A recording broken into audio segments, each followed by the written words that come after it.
and subscribe. Number 1. I was an exchange student from Malaysia and was placed in Missouri in 2006. They were a family of 4, son and daughter, and they lived somewhere around Webster Groves. They looked nice, warm, and welcoming, but it was all a facade, for they were trying to gain my trust. Coming from a country where all neighbors are practicing a million different religions would kind of desensitize you or make you very aware. I was the latter. The first week was fine, but sometimes I would wake up a little early and find them gathered in the kitchen in a circle around the kitchen table, mumbling and whispering. They'd stop as soon as I entered. It was very disconcerting, but I brushed it off thinking it was an American quirk. During the second and third week, it became worse. The boy wouldn't touch me because I'm born from sin, his words, and the girl was afraid of me because I spoke to the father whilst looking him in the eye. I started prodding her for answers whenever little things that I did, which are normal by the way, like reading before bed, talking directly to the parents, eating a sandwich, would elicit small gasps and hyperventilation. She told me that I have residues of the wicked and that I'm going to hell. She told me about a cleanse and a daily prayer wash. I've seen them singing the same hymns over and over again, reciting the same verses in different tones, and it really freaked me out. I wasn't stupid. I realized I was in a cult when they took me to church. I was made to sit in the front, and the pastor was conducting the service specifically for me. I realized it when I looked around and saw that everyone was looking at me. I felt like I was in a horror movie. Wide-eyed, silent stares. Men and women were separated. People wore different colored ribbons on their wrists, and the children looked haunted or just plain frightened. Nobody spoke to me or even came close to me. The men never looked me in the eye, and the women whispered and shunned me. I went there twice. School was on break, so I had to stay in with them. Many weird things happened, but none was as bad as waking up in the middle of the night to find the mother sitting next to my bed, reciting verses from the Bible in the dark. As soon as I'd awake, she'd stop and silently walk away. The family began treating me badly after that. I was punished for being out of line. No dinner, locked in till morning, no sweet drinks. I had to cover up with long sleeve tops, long pants or skirt, etc. I think I only lasted because I was curious. They probably thought since I'm from Southeast Asia, I must be quite gullible and naive. They tried brainwashing me about how sinful I was, how lost I was, how the world is going to end and I'll be dragged into hell unless I accept their teachings. I was there for a month before our chapter coordinator came by for a visit. I told her everything, outside the house naturally, and I left with her immediately. We came back with a group of people from the exchange organizations about an hour later and found them in the midst of burning the things of the sinful non-believer. Thankfully, my passport and other relevant documents were untouched. I never found out what kind of cult they were.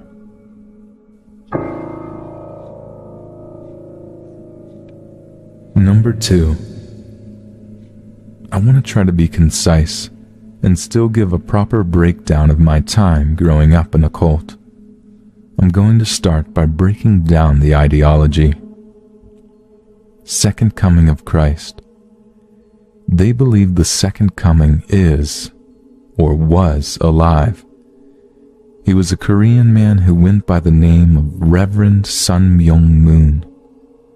He was given the mission by Jesus in a vision when he was 16 years old on a mountaintop, and it is his purpose to create an example of the ideal family, so all may shape their families in its likeness and create an ideal world. Restoration of the fall. Jesus forgives your sins, but what about restoring humanity to what it was before the fall, by paying spiritual indemnities and cleansing humanity of those sins in the first place? Their idea of indemnity is almost like paying karma forward. You can put yourself through misery to either pay for past mistakes of humanity or to ensure good things will happen in the future. You can pay indemnity by 1. Living in a van for years and years on one of their task force, fundraising by selling candles or wind chimes, sometimes more than 14 hours a day. 2. Getting an arranged marriage after abstaining from absolutely any contact with the opposite sex all of your life by the Reverend himself, or now your parents, thereby overcoming the temptation of the fall by denying your desires and obeying the church completely. Actually, this is the most important aspect of the church, that you'll get matched and blessed. Their word for marriage is the only thing that will eventually restore humanity. 3. Converting other members. 4. Doing hundreds or thousands of bows to a picture of Reverend Moon every night for X amount of days. 5. Taking cold showers every day for X days. 6. Fasting. You can drink water for a providential number of days, either 3, 7, 21, or 40. Now note, you must do a 7-day fast before you can get married. 7. Giving money offerings to the church. The church also started charging for ancestor liberation in the last couple of decades. Just like old school Catholics, you pay to have your dear old granddad hoisted out of the pits of hell. Since the church is Korean, they have deep resentment towards the Japanese, and ancestor liberation can be thousands of dollars per person liberated. For Americans, it was a little over 100, I think. 8. Beat yourself to repetitive chants at an approved spirit cleansing event. 9. Or basically denying yourself of any human comfort or need for some time. Some do sleep deprivation conditions. There's a lot else, but I can't keep going. Growing up in the church, there are countless strange rituals in the church. Like on your birthday, you and your whole family have to wake up at 5 a.m., go to your altar of Reverend Moon, say a prayer, and offer food. When the ritual is almost over, the birthday kid usually has to take the food and offer some to each of the family members, and you always leave some on the altar. There are countless stories told to the second generation, or children born from marriages approved by Reverend Moon, since we're supposed to have been born as purely as Jesus without original sins.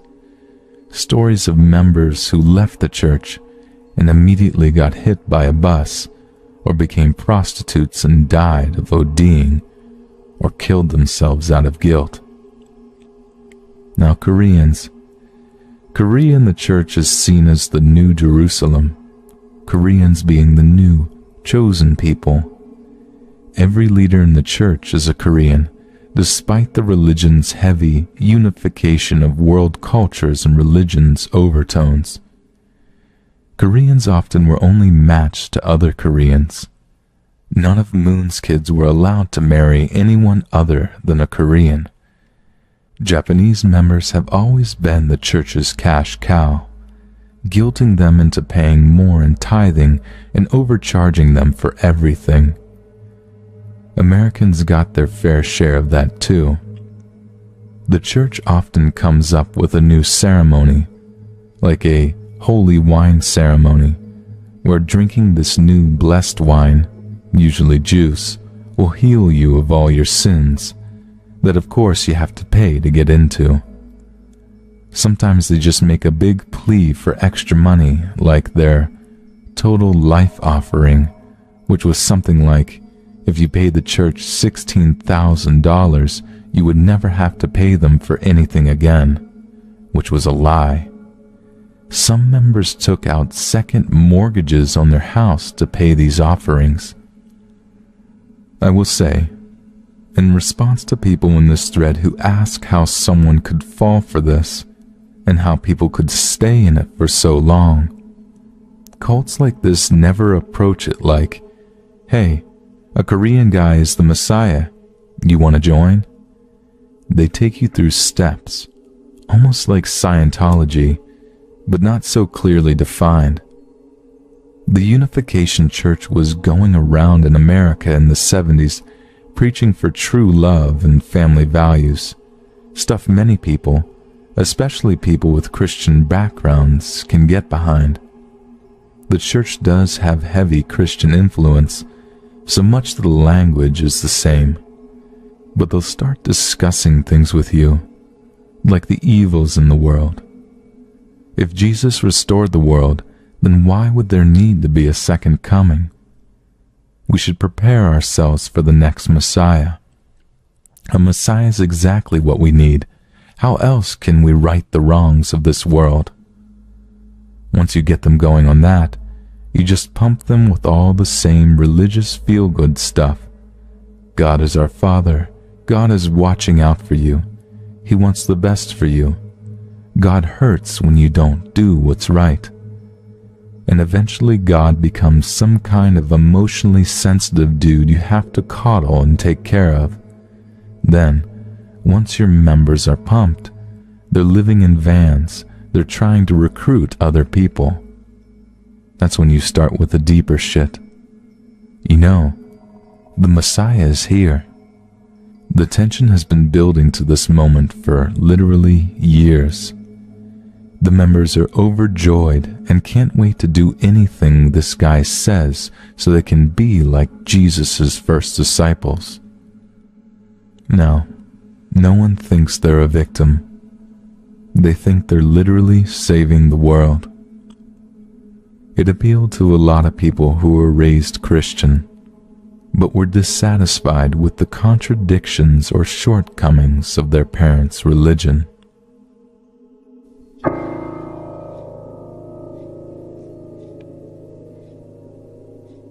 Number 3. I was married to a Scientologist. Well, Scientology is weird.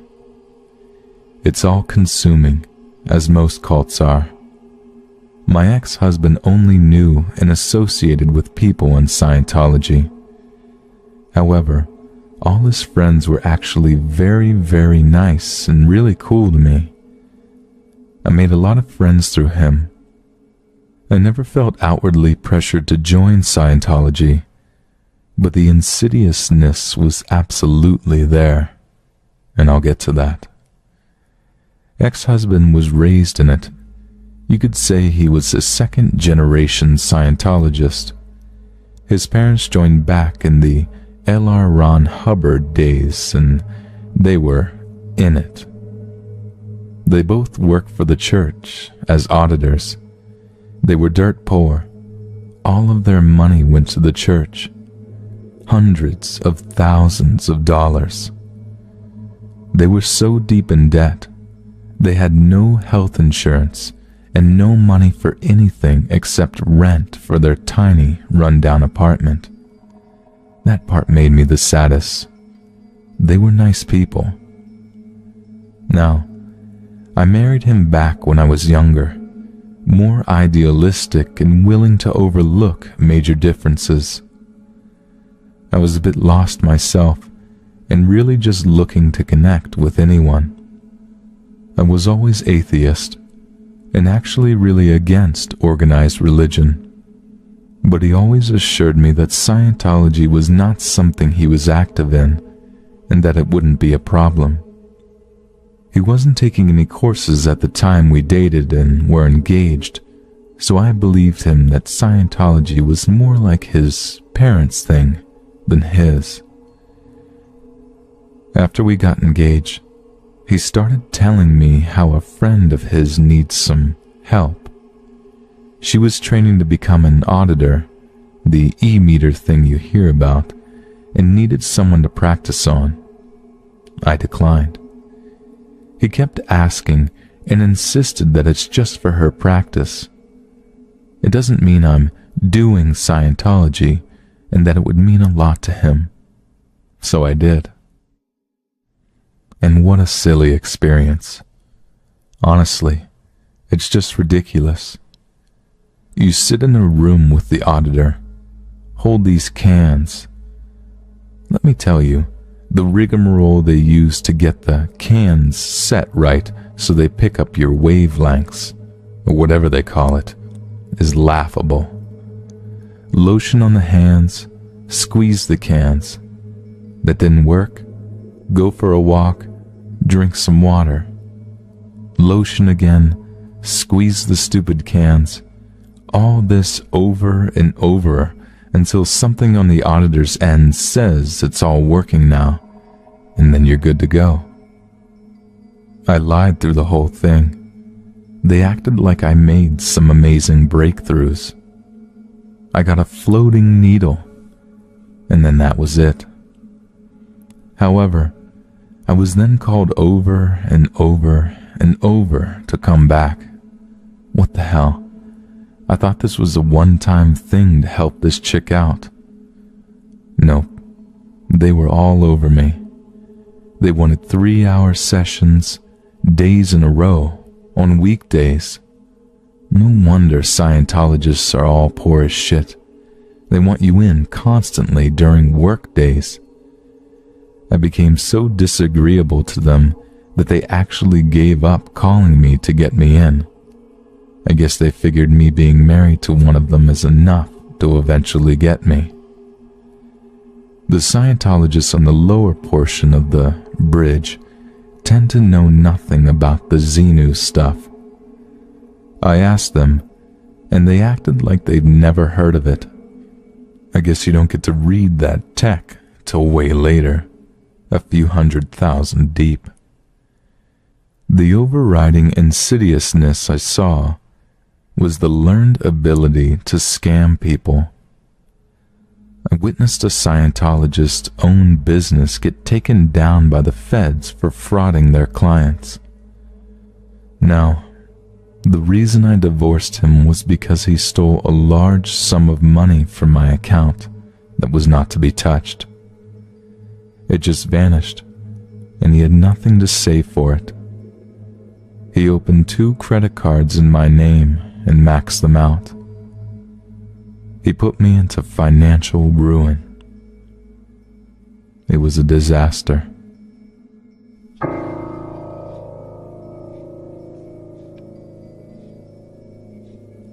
Number 4. I was born and raised in a cult, and considered myself a member up until I left my parents' home at the age of 18.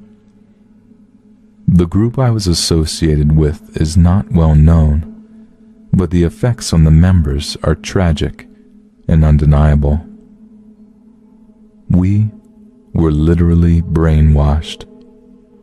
We had weekly services with a set program: 3 hymns, prayer, sermonette, hymn, announcements, main message, hymn, prayer.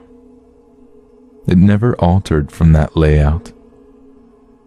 As well, the messages we would hear were often videotaped sermons from maybe 5 main people at headquarters.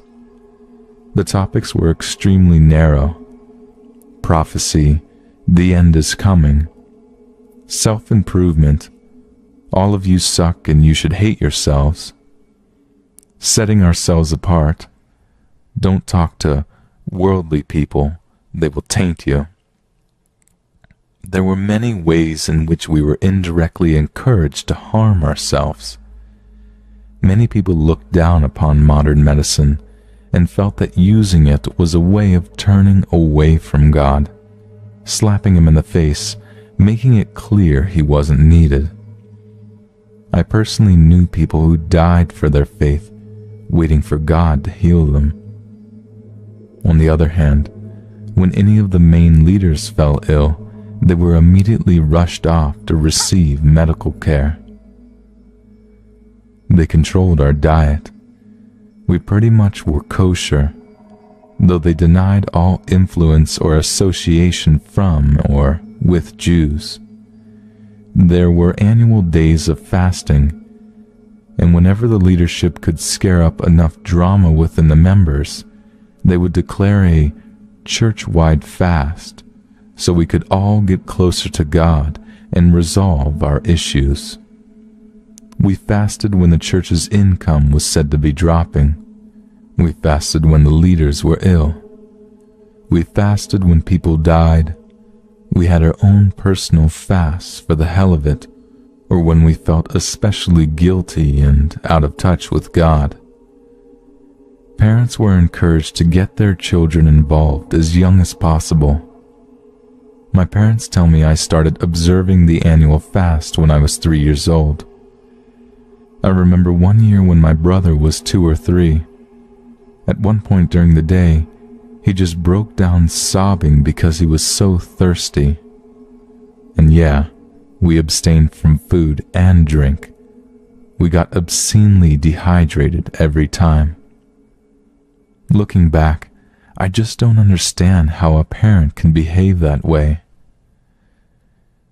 And they were so sex negative, I can't even describe it. We spent so much time and energy frantically thinking, I can't think about sex, that it was all we thought about. It was evil, dirty, wrong, and it would hurt if we weren't married. I literally built up so much fear over it that when I did finally have sex, as an unmarried adult, I had literally developed vaginismus, a sexual pain condition. The cause is often psychological. In my case, being so afraid of it hurting that it hurt, which further fed into my fear. There was actually an entire message once where one of the leaders took on the subject, "Are we a cult?" And he actually went through a checklist with us. His conclusion that we were a cult, but that it was a good thing. We should be proud, only not. Pride is a sin. We should be pleased. You had to be baptized before a minister would marry you. You couldn't be baptized and marry someone else who wasn't. You couldn't marry outside the church. Some ministers wouldn't baptize you if they thought your only incentive was to get married. There were rampant cases of sexual abuse from the leadership, but we were always too fearful to report it. Always taught that it must have, in some way, been our fault. Traditional gender roles were enforced, i.e., women stay home, pop out babies, cook and clean. Men were to work and support the home. Having children, and lots of them, was strongly encouraged. Be fruitful and multiply, and all that shit. Adoption was frowned upon, even for those who were unable to have their own children. So many families were living in poverty because there was just too many children to take care of. God forbid that any of them have a medical condition that required constant treatment. We were robbed on a regular basis. They called it tithing. Not only did we give 10% of our entire income, but we were also to set a second 10% aside to be used at a 7-day religious convention of sorts every year. And on every third year, we would give an additional 10% to the church. Imagine losing 20% of your income every year and 30% every third year. Imagine being poor to begin with. Imagine being told you are poor because you have been literally stealing from God by not diligently paying your tithes.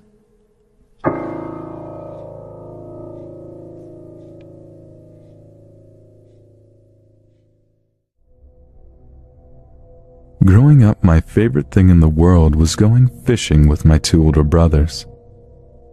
We lived in a very rural area and would often hike out into the woods to go to various creeks to go fishing.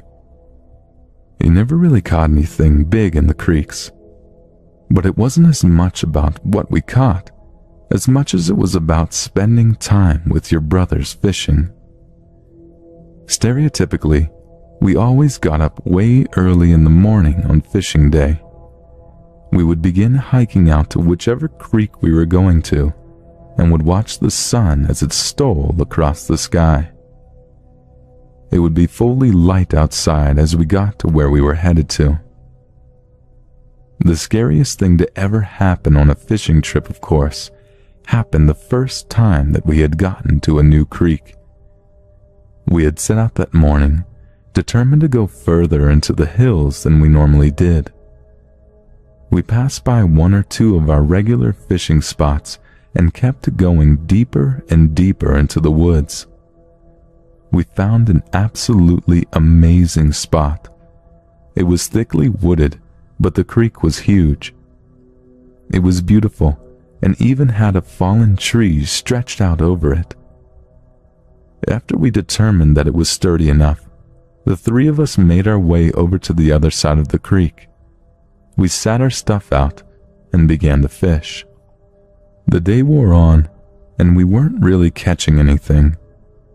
The fishing got boring after a bit, so we decided to do something we normally didn't do. Like I said, the creek was huge and it was quite deep too, so we decided to put aside our fishing poles and go swimming in the creek. I really don't know how long we had been swimming when I noticed that our middle brother stopped doing anything and began staring off in the woods. Our oldest brother asked him what was wrong, and he just motioned to the woods. "There's someone out in the woods, watching us," he said. My first thought was that some pervert was out there watching us, but when I followed my brother's finger pointing out towards the woods, those thoughts quickly evaporated. Standing off in the trees was a huge man. It wasn't too dark that we couldn't make out some of his features. He was wearing jeans and a flannel shirt, which struck me as odd as it was pretty warm out. He had a baseball cap on his head that was sitting low over his face. But the most striking feature he had was that he was holding what looked to be a rifle or shotgun in his hand. We weren't sure what to do. Going into the woods, we knew that we were trespassing. We never actually knew whose property we were on, but we did know that the places that we hiked and fished on didn't belong to us. Except up until this point, we had never gotten caught before. Both of us younger boys looked at our brother for instruction as to what to do. He seemed just as worried as we did, though, and didn't give us any direction. He just kept looking at the man standing there and watched. My brother suggested we try and get ourselves over to our stuff, take it, and leave. However, this was daunting because that was the side of the creek the guy was on. We slowly made our way over to our things. However, before we got to shore, an old hag came running out of the woods, shrieking like a freaking banshee. I got startled and fell back into the water, struggling until my middle brother pulled me back up again. The old nasty woman actually ran over to our things, our poles, and our clothes. She started grabbing the things and screaming, "Mine! Mine! Mine! Mine!" She was gathering all of our things in her arms, dropping a few of them when she had too much in her arms. "Hey, stop that!" my oldest brother yelled, and began to try and move faster to the shore. My middle brother reached out and put his hand on his shoulder and pointed back to the big guy in the woods. When we moved back towards the shore, he began moving closer, and he held the gun up as he walked. "Holy shit!" I distinctly remember yelling. "We're sorry we trespassed on your property," my middle brother shouted, but they didn't pay any attention to us. "He's not going to shoot us," my oldest brother said, and began moving towards the old hag to get his things. As he did, though, the old woman saw him, and she took a fillet knife out of her pocket and started waving it at my brother. "I'll cut you," she screamed at him, her arms still overflowing with our things. By now the big hillbilly was by the shore of the creek, and he had the shotgun cocked and was pointing it at my oldest brother. He, of course, stopped in his tracks. It was a tense moment as we stood cold in the water with this guy pointing his gun right in our faces. Once the woman had gathered up our clothes and fishing gear in her hands, the guy said one thing to us: "Get." We didn't have to be told twice. All three of us swam to the other side of the creek, got out of the water, and got out of there. It sucks because we had to walk through the woods in nothing but soaked shorts. We didn't even have shoes, and the twigs and rocks and leaves hurt our feet. But we were too scared to even consider going back. We fortunately did not get chewed out for losing our stuff. Our dad told us that there are some messed up people out in the woods, and we had to be careful. It was a long time, though, before we were brave enough to go fishing again.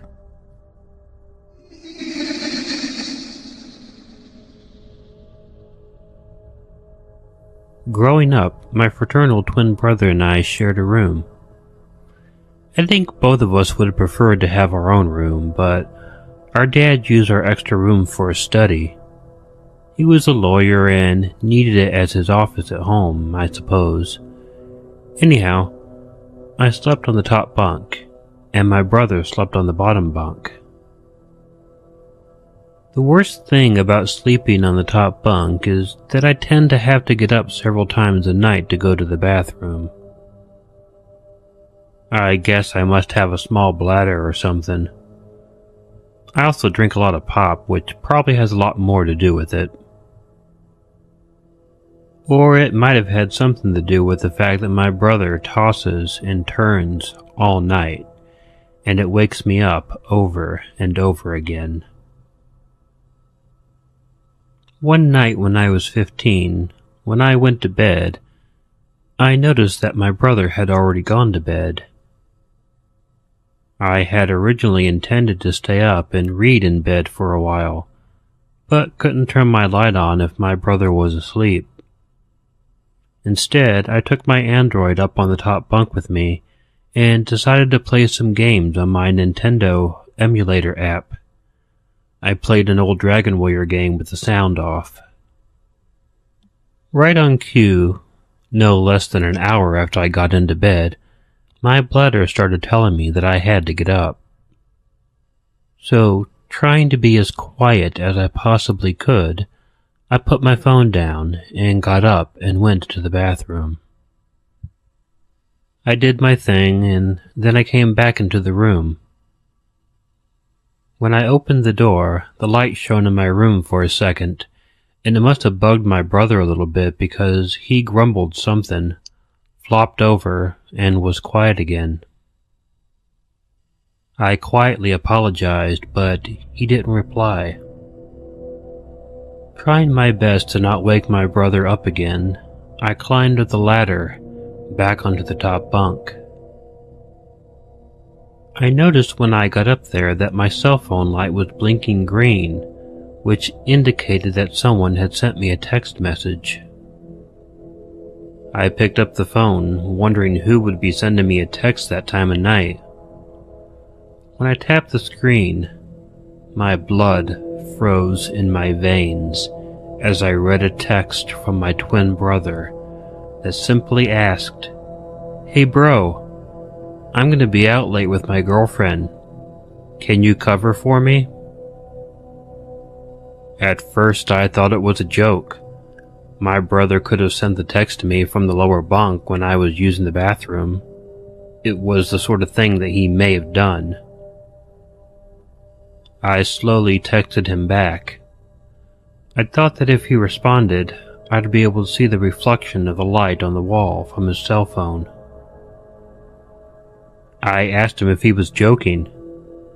Immediately, he texted back and said, "No, why would you think I was joking?"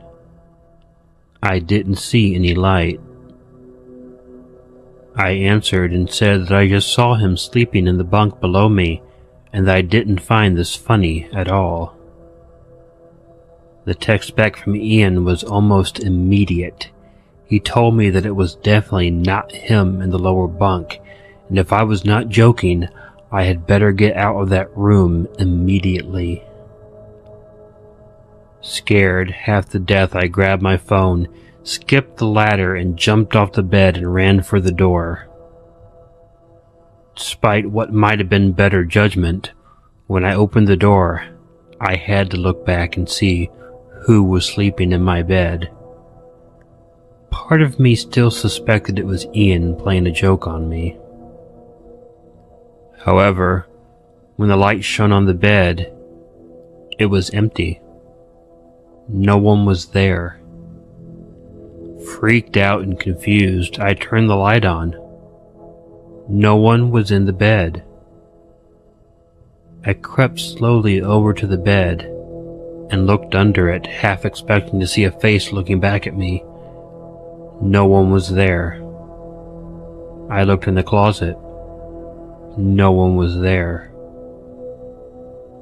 I guess the fact that there was no one there should have made me not scared, but it was scarier. I ran out the door and went to my parents and explained what had happened. I hated to throw Ian under the bus like that, but if there was an intruder in the house, I thought finding that person was more important. My parents and I searched the entire house, but we didn't find anyone or any indication that anybody had broken into the house. I wasn't able to go back to bed until Ian got home. It was just way too creepy. I never knew what I saw in the bottom bunk that night. All I know is there was definitely someone there.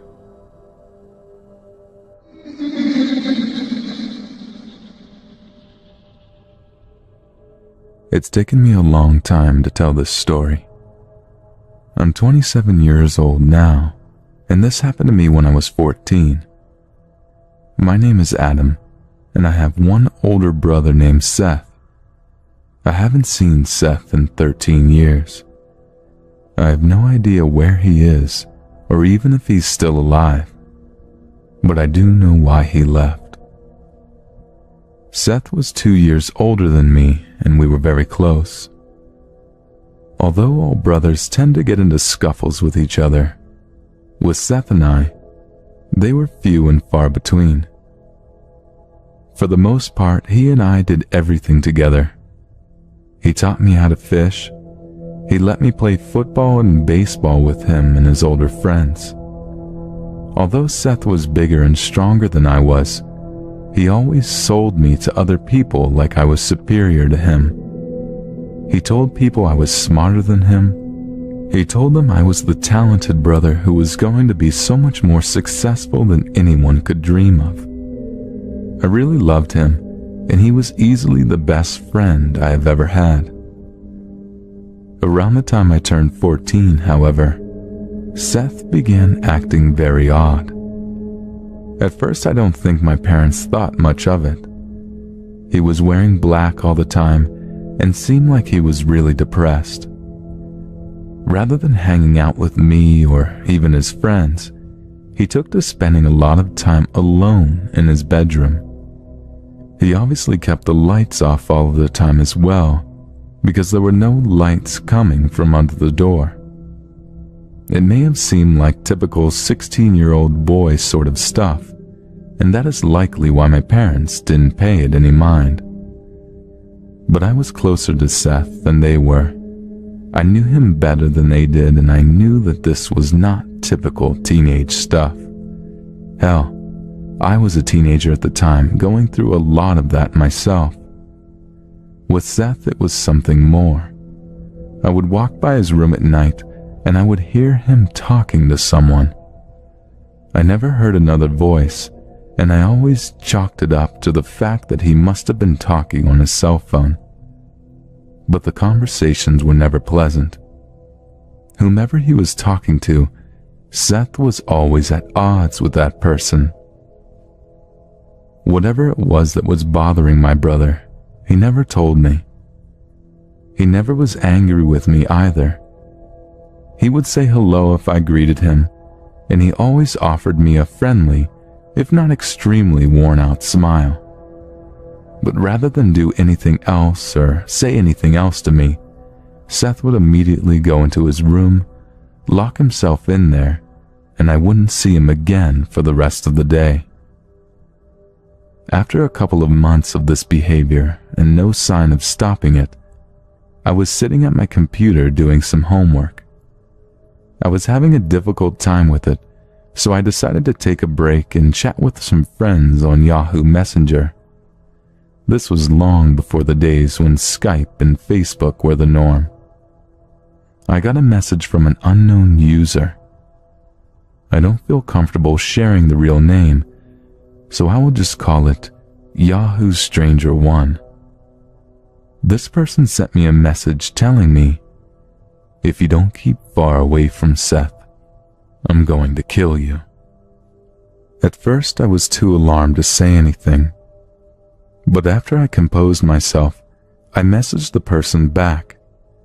I told him that Seth was both my brother and my best friend, and I would hang out with him whenever I wanted. The person didn't respond. I kept sending him a message asking who he was, but he only responded, "You've been warned." I wanted to confront Seth about this, but he refused to talk about it. When I mentioned the message to him, there was a little bit of recognition in his eyes, but he just forced a very wary smile, tousled my hair, and told me there was nothing to worry about. He would take care of it. That was the very last time I ever saw my brother. The following day, he didn't come out of his room to go to school. I went up and knocked on his door at my mom's request, but he didn't answer. My parents tried to get him out of his room as well, but the door was locked and he didn't answer. My parents had to eventually pick the lock on the door, and when we went in, Seth wasn't there. What's more is that many of his things were gone, and there was a note on his bed that simply said, "Goodbye." My parents, of course, called the police and went through the whole missing child procedure. But it wasn't until I curiously turned on the monitor to Seth's computer that I got a little bit of information on what was going on. The very first thing I noticed was that Seth's Yahoo Messenger was up and there was an open conversation. The conversation was with my screen name, and Seth's screen name was Yahoo Stranger 1. It was him that had sent me that message. Seth had also left his cell phone behind. I suppose this was to keep our parents from being able to track him. Remember all those times I thought I heard him arguing on the phone with someone? He had no calls in his history other than from my parents. If he was arguing with someone, it was not on the phone. But the true scariness came from the fact that there was a long and detailed conversation on the Yahoo Messenger. It was between Yahoo Stranger 1 and the screen name that we knew was Seth's. The conversation was horrid. Yahoo Stranger 1 was telling Seth over and over again to hurt me. There were these grisly and disgusting things that the messenger was telling him to do, and Seth's responses were adamant that he loved me and he wasn't going to hurt me. There was a message that night, the one after I told Seth about what had happened, that was the scariest. Yahoo Stranger 1, who I assumed now was Seth, told Seth to kill me. Seth refused and argued with him and pleaded with Yahoo Stranger 1 to leave him alone. I could tell in the messages that the conversation was causing my brother a lot of pain. Trying to figure out how Seth could have been having an instant messenger conversation with himself, I looked at the timestamps of the messages, and each one was at least 5 minutes apart. He had the passwords saved on his messenger for both accounts. I figured he had to sign out and sign on both names repeatedly, answering the messages since Yahoo only allows you to send offline messages. I don't know if Seth is schizophrenic, or if he has dissociative identity disorder, or if Yahoo Stranger 1 really was a different person. But what I am sure of is that the constant threats against me were what was weighing heavy on my brother all those months. And I have no doubt that the reason my brother, my best friend, left was that he was afraid that he actually was going to hurt me. I keep hoping he'll come back one day. He's my brother, and I love him, and I could never be scared of him.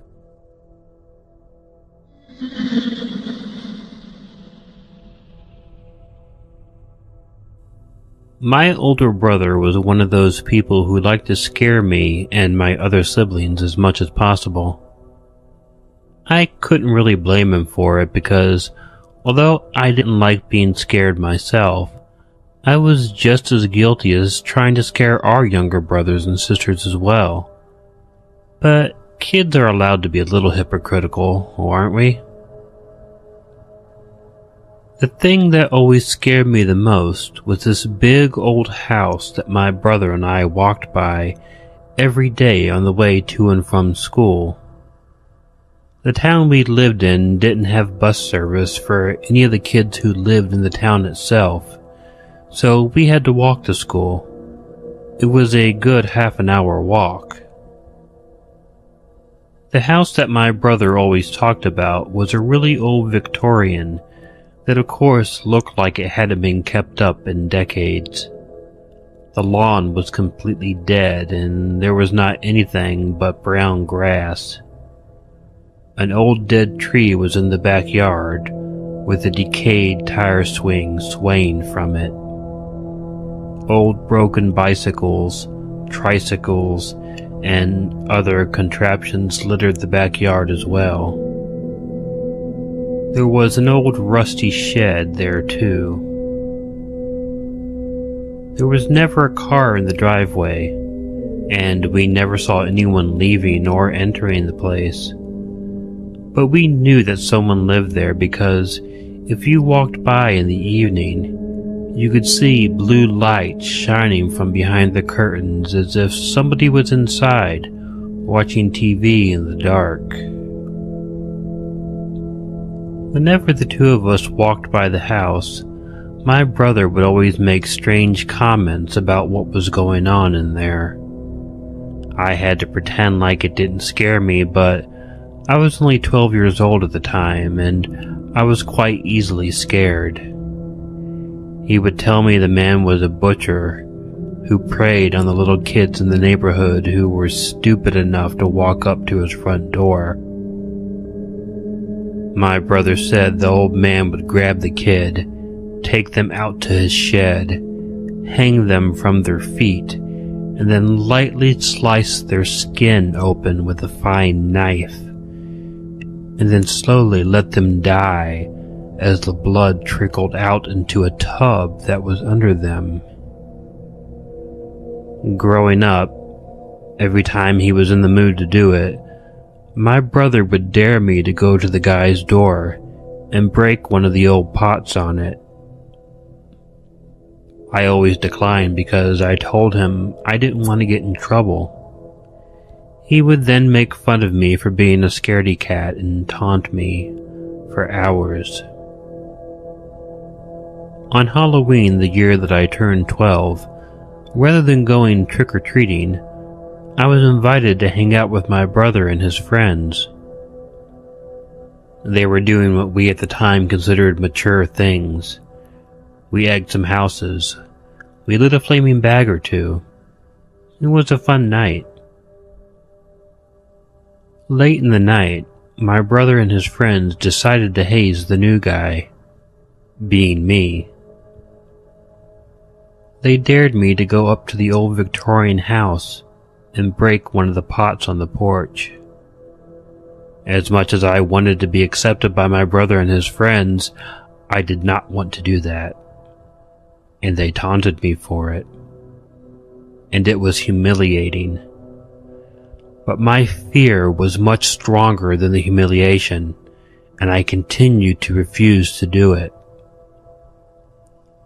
When the taunting got really bad, I angrily blurted out to my brother, "Well, if you're so brave, why don't you go do it?" My brother hadn't expected that, and it worked perfectly because one of his buddies immediately turned to him and asked him that as well. Suddenly, all the attention was off of me, and it was turned to my brother. He was really taken off guard by the development. Still, my brother had to prove that he had the guts to do it. It was one thing for his little brother to be taunted, but he knew he could never live it down. So, acting all brave, although I could tell he was really scared, my brother walked up to the porch of the old building. You could tell he was scared out of his mind, but he didn't let it show. When he got up the steps, he grabbed an old flower pot and pulled it over his head. As he held the pot above him, proud of himself for what he was doing, I saw the door open behind him. A huge man walked up behind him as he was about to throw the pot. His buddies started screaming at my brother, telling him there was someone behind him. He just looked at us all like he didn't believe us. He just thought that they were trying to scare him. As he dropped the pot on the ground and it shattered, though, the guy grabbed my brother around the neck and held him there. My brother's chicken friends all ran off immediately. I couldn't do that, though. My brother had just been grabbed by a lunatic. I ran up to them before the guy could pull my brother into the house and tried to pull my brother away. The man swatted at me several times. He was huge, and he was choking the life out of my brother. Not knowing what else to do, I realized I had to take the cheapest shot possible. It was the only way I could help my brother. I kicked the guy square in the crotch. He groaned in shock, but he didn't let go of my brother. So I kicked him again. And again. I kicked this huge man a total of 6 times before he finally let go of my brother.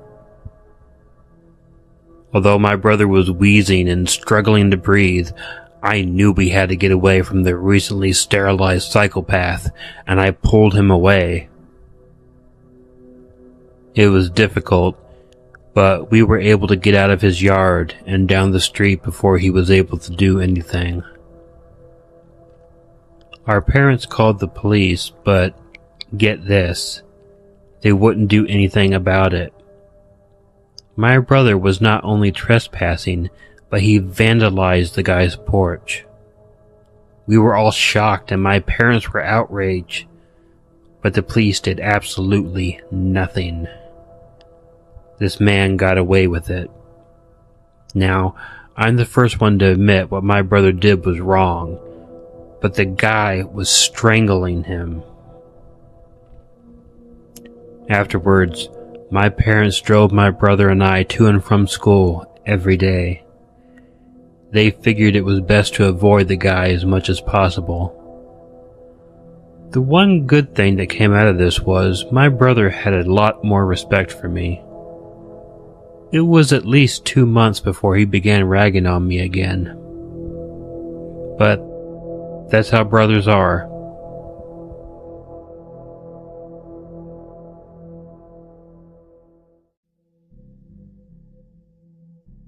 Back in my early 20s, I was trying to kick a major 4-year heroin addiction. Like I said, trying. On my own, which meant that I wasn't using as much and it would be months in between. On this fateful day, someone had given me 2 OC80s. This was when the price of such goodies hasn't reached the almost $100 a piece mark. I had never seen these. They were fairly new on the streets, so after getting off of work at the little coffee shop I worked at, I popped the 2 teeny tiny treats in my mouth and hopped on the train to head into Boston to go see one of my fave punk bands. Now, anyone who knows about kicking a habit, when you start to use less, your tolerance goes down. So number 1 rule there is use less than you're used to. And I had no idea how strong one of these things were. And like I said, major habit. So of course I took them both. And for those who don't know, 1 OC80 is enough to let a 200-pound junkie feel good. So being a 110-pound girl that hasn't touched the stuff in a couple of months, I don't even remember the show. Never mind do I know how I got on the train and off at my stop. Anyways, by the time I got to my ratty little borough of Beantown, I was throwing up every 20 feet or so. I could barely keep my eyes open, but I didn't live in a very good part of the city, and curling up on a corner and hoping I didn't die was not an option. So I propped myself up along the walls and was trying to inconspicuously hurl while trying to make the 5 blocks to my apartment. I was about halfway there when I noticed a shitty car going really slow behind me. I figured whoever was in it was looking for a hooker. The part of town I lived in, anyone could be a hooker. So I just turned and looked at him and shook my head. This was usually enough to get them to drive on. It wasn't. Guy pulls right up to me in this like 30-year-old crappy green Honda or something and says in a very thick, what I'm guessing, and please don't tear me apart for not knowing, Korean accent. "You need help? Get in, get in." The man looked to be about 30 and of Asian descent, dressed in jeans, blue tattered t-shirt, and I kid you not, a tux jacket. That has nothing to do with anything. I just thought it strange. Living in Boston, you see some strange stuff. Now, even being a junkie, punk chick, I was always a polite girl who was so nice to strangers as to not hurt anyone's feelings, and because of this, I would get myself into dangerous situations, and I knew this. so I just wiped the puke off my mouth and smiled at the guy and said, "Thanks, but my boyfriend is waiting for me just down the street." There was no boyfriend, and I actually had quite a bit of blocks to cover, but I was nice, not stupid.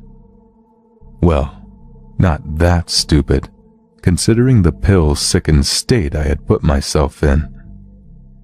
Mr. Man says, "You're sick. You need ride."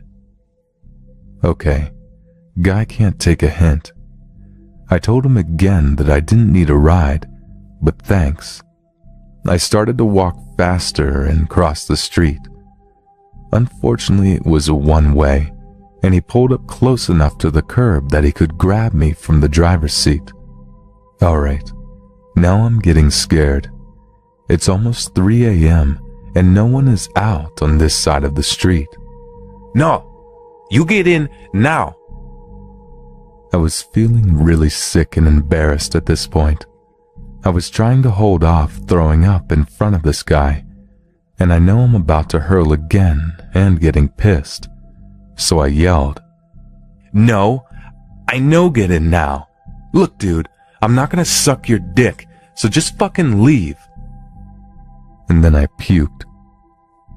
Now, I was always on the small side and hung around and lived in places where it was a good idea to have some sort of protection. Tonight I had my gravity knife tucked in my boot, so when Mr. Good Samaritan started to get out of his car as I bent over, I pulled it and let the blade slide out as I stood up and said, "Please, just leave me the fuck alone." His eyes focused on the knife, and he got back in the car. Like I said before, his car was a piece of shit, so when he took off, it was really loud. I watched him turn the corner and started back on my wall crawl home. As I turned the next corner, lo and behold, there he was at the end of that street. He took off again when he saw me stop and stand there looking at him. But the whole way back home, I would either see him or hear his muffler. I still hadn't put my knife away because I knew if he actually got a hold of me, I was in no condition to be able to get him off of me without a lucky stab. He actually drove by me as I was fighting to open the door to my crappy little duplex. My roommate and I lived on the bottom floor, but once I got in, I felt pretty safe enough to crawl to the couch and pass out because my roommate's big-ass skinhead boyfriend was there with her and his pit something mix, who was a love bug, but smart enough to know when not to be.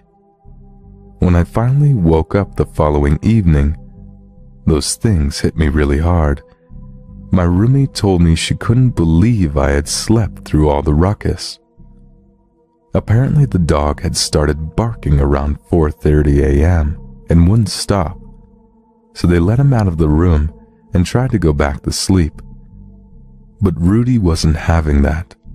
They came back out to tell him to shut up, and he was running back and forth between the back corner window and the window behind the couch I was passed out on, which was the actual backside, finally standing on the couch over me and going batshit crazy, acting like he was trying to bite through the friggin' glass without me waking up.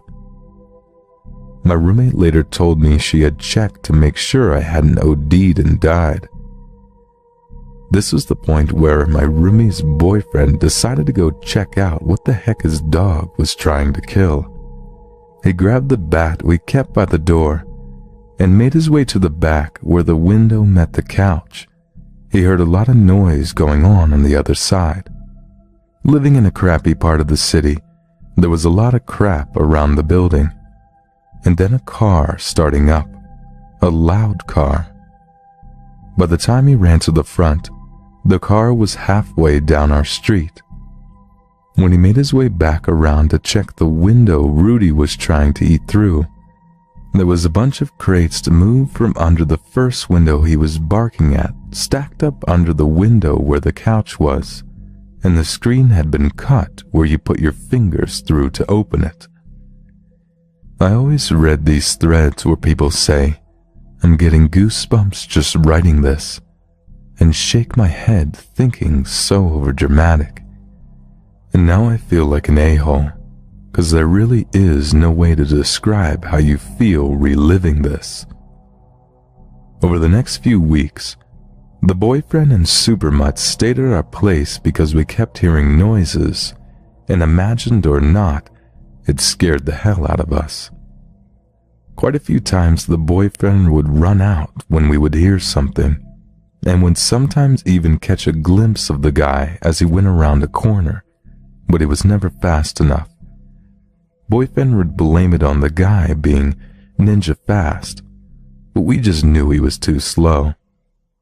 Some may ask why we didn't just let Rudy out. This was a point in time in my state where they were thinking of outlawing pit bulls. They had a really bad rap. If we had let him out, Rudy would have caught him, and that would just end bad on a lot of levels. But seriously, what kind of person still tries to get into a house with a psycho pit bull and a 6'2" skinhead trying to kill you with a baseball bat? Now you might ask why we didn't call the cops.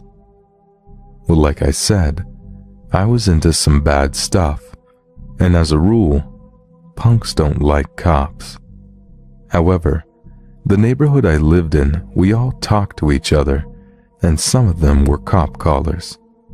My next-door neighbor knew what was going on and called the cops one night when she heard someone in her kitchen. She lived alone. She locked herself in her bathroom and started yelling that the cops were on their way, but the guy was persistent and was trying to pick the lock from the outside until he actually heard sirens and booked it. The lady said she heard a loud car start and looked out the bathroom window that faced the street to see, you guessed it, a crappy old green car drive away. When I heard about this, I felt really bad. I mean, this lady was like 87 or so and lives alone.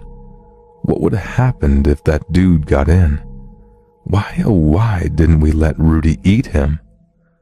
When the cops finally got there, the three of us were outside, so they started asking us if we heard or seen anything, so we told them what had been going on, and I gave a description of who I had thought was doing it, but also said I wasn't sure of details because I hadn't been feeling well at the time. The cop that was writing it down almost threw his pad and pen down, saying that if people like us, punk rock, smarted up and called the police, they could have got this guy.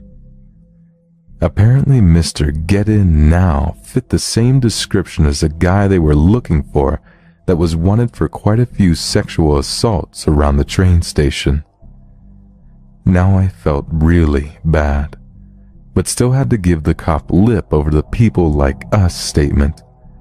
But that's not the point. I've been clean over 15 years and don't live near town anymore, so I'm pretty sure I would handle things different now, and I know if I hadn't been messed up, then I would have. As far as I know, they never caught the guy. So Mr. Get In Now, let's not meet, 'cause I will let my dog chew your ass.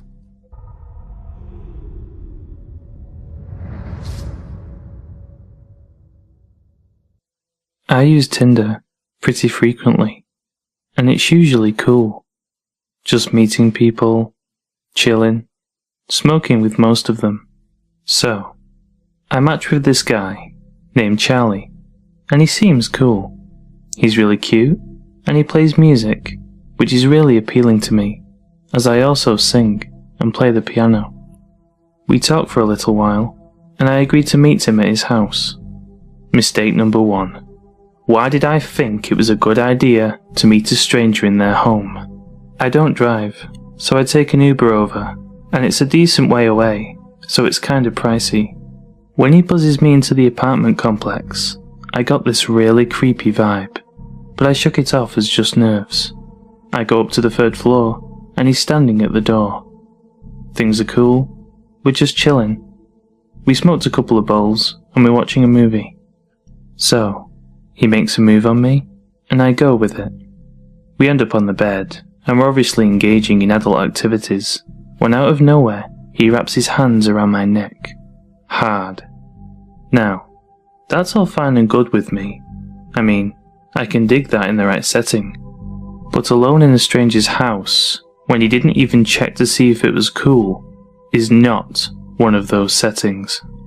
I literally can't breathe, and I'm fairly certain I'm turning blue at this point, and he's just relentless.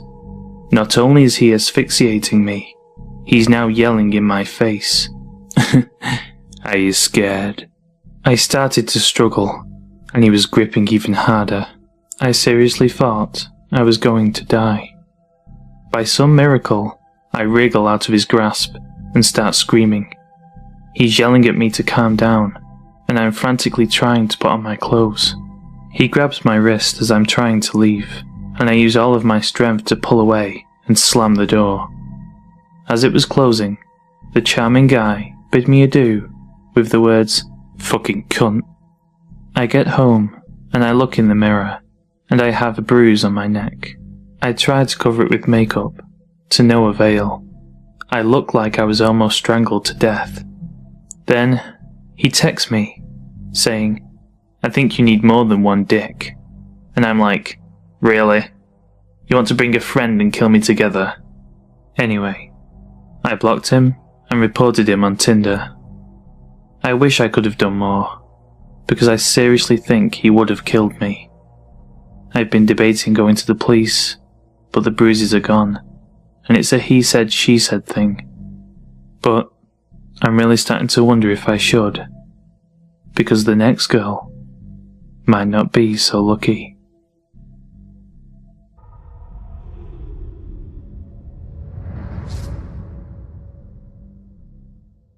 Despite a few creepy instances as a child, there has only been one time in my adult life that I have truly felt primal fear.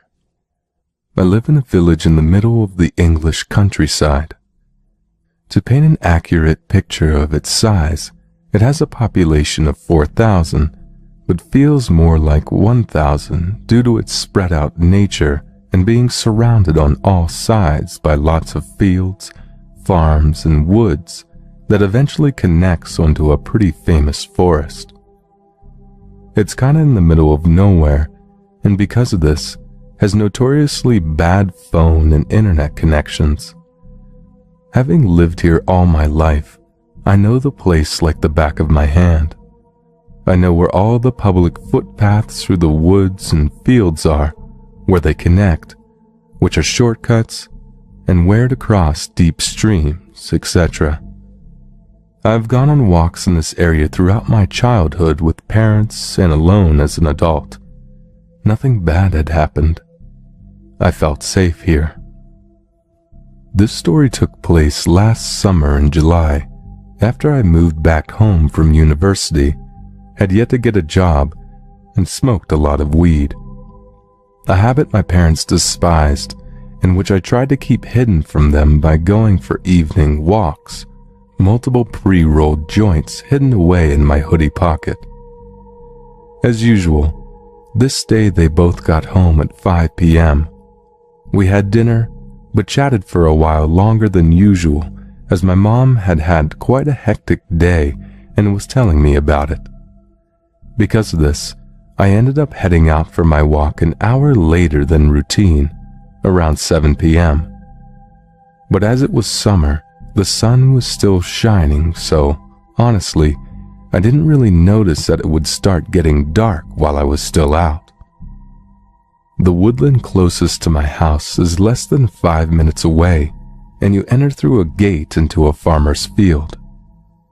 You can see across the open area quite far until the first set of small woods obscures your view.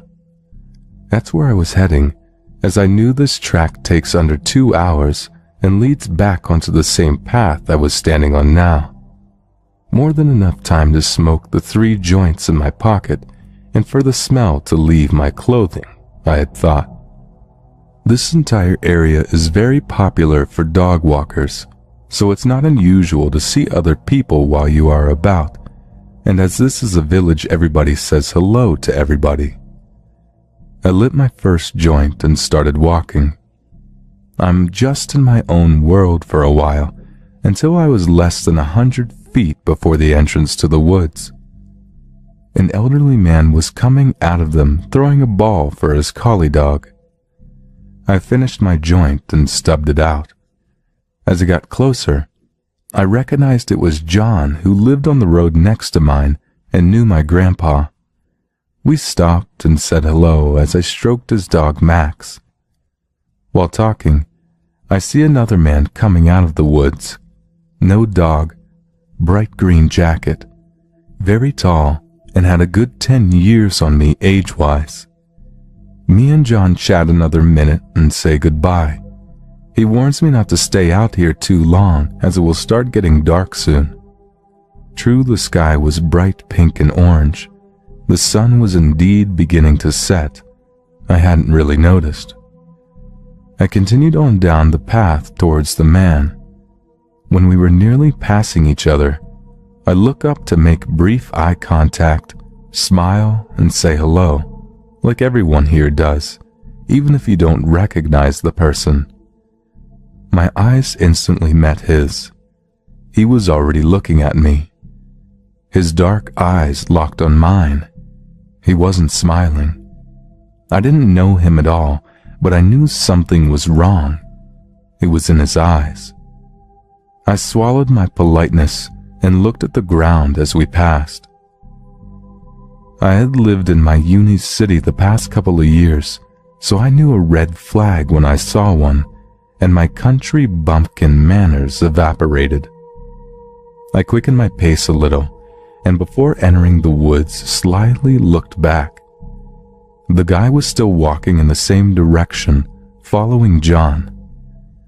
I felt relieved, laughed, cursed the weed for making me paranoid while lighting up another joint, and started walking into the woods. It takes about 30 minutes to follow the path through the woods to the end. The pathway exited open into another field that led to another set of woods. The sky was now violet, the dimming light having been obscured to me by the trees. I was already smoking my last joint and was near the entrance to the second set of woods when I felt it. Fear. Complete, crippling, absolute fear worked its way like electricity through every layer of flesh. I'd never felt anything like it before or since, but I knew what it was. I whipped around. Standing at the exit of the first set of woods was the man. I could still make out his green jacket in the fading light. He fucking doubled back. And very quickly, too. I had looked back several times while in those trees, and he hadn't been there. For a second I froze, as did he. He knew I'd seen. To sprint the distance between us would take him about 5 minutes. He was obviously in good shape. I threw the spliff and fucking bolted into the woods, the only way I could go. I didn't dare look behind me. I sprinted for a couple of minutes before taking a sharp left turn off the path into the trees, hoping to throw him off a bit, but I couldn't see a fucking thing. The light was already darkening, and the trees made it 100 times worse, especially as I was now in the thick of them. Their branches catching on my clothes like fingers, whipping and scratching my bare legs so bad I bled.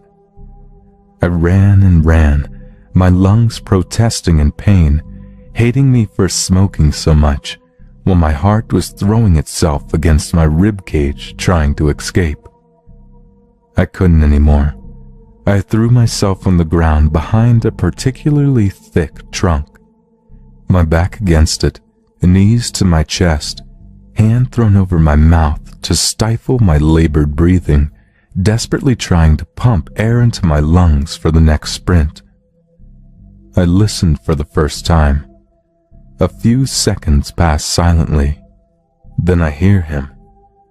Heavy footfall snapping twigs behind me and about 20 feet to my left. I dare not look in case he sees me. I have my phone, but I know I have little chance of signal being where I was, and knew he'd either hear me talking or see the light from the display. I'm not ashamed to say at this point I start to cry, the tears falling silently down my cheeks. "What the fuck?" I hear a deep voice exclaim. "Where are you? I knew you're here. I saw you." I have to clasp both hands across my mouth to stop my scream escaping. I can hear him moving around. I panic, and I find enough courage to slowly peek from behind the tree. He was about 10 feet behind me, less than 20 feet to the left, with his back to me. I move back, and my eyes search the area around me. I pick up a pretty heavy rock. I carefully check on him again. His back is still turned, but he's searching through the trees, hunched down lower to the ground now. I make a snap decision, and with everything I had left, I threw the rock behind me and to the right. It clattered through the branches of trees and made one hell of a noise. I watched him immediately bolt in its direction, laughing. He fucking laughed. I paused a little, hearing his footsteps get quieter, until I thought I wouldn't be so visible to him if I moved and threw myself forward. I ran, trying to put as much distance between us as possible, but I was also aware that I was getting further and further away from home. I knew there had to be a stream somewhere close. If I found the stream, I can follow it, as it borders the land and ran parallel to some of the footpaths. I ran and ran until the trees finally cleared, and I can just make out another field through them on the other side. I thank God and push myself a little bit further till I'm out of the trees, and the ground disappears from below my feet, and I go head over shoulders down the stream embankment. I crash into the water below, my open mouth and lungs filling with muddy water. As I splutter it out, I feel both relieved to have found the stream and terrified he's heard me. My phone is now ruined. I slowly make my way downstream as quiet as possible, listening out for him the whole time as the stream borders the woods, looking up periodically just in case. After a while, maybe half an hour, I notice the trees begin to thin out and realize this is the edge of the woods where I would have been exiting and where the pathway connected to the original one I'd started on. If I ran, I could get home in less than 20 minutes. As quiet as I could, I dragged myself on my stomach back up on the embankment army style, wanting to stay as low as possible. I peeked over the top. I could just make out the opening of the wood's exit path about 50 feet away. I sat and scanned the forest line for a couple of minutes, my eyes trying to make out movement despite it being pitch black. Nothing. I couldn't hear anything either. I pushed myself up and sprinted as fast as I could across the field onto the pathway. I knew the gate I entered through was in the adjoining field. It really wasn't far. I was so happy. "You fucking bitch!" came a screech from across the field. I swear my legs nearly gave out then and there. He had been waiting for me. I turned my head and saw him sprinting out of the woods at full pelt. I screamed and pushed myself further, tears coating my face. All I could do was run. I crossed into the main field now, and I could see the moonlight shining off the metal gate. My house was just 5 minutes away after that. I have never focused on anything as much as that gate. He was faster than me and getting closer, screaming at me the whole time about how he was going to slit my throat. I ran and ran, pushing myself up and over the gate and ran up the road. I dared look as I made the turning for my road. He was still fucking following me. I raced up my driveway and threw myself through the door, running into the living room crying and screaming hysterically, pointing behind me towards the door. My dad ran outside while my mom grabbed a hold of me as I collapsed shaking. As it turns out, my parents had already called the police. As I said, I was going out for an hour or so at 7, and it was now past 12 a.m., and I hadn't answered when they had called my now broke phone. Very unlike me. We called the police again to explain. They came and I gave a full statement.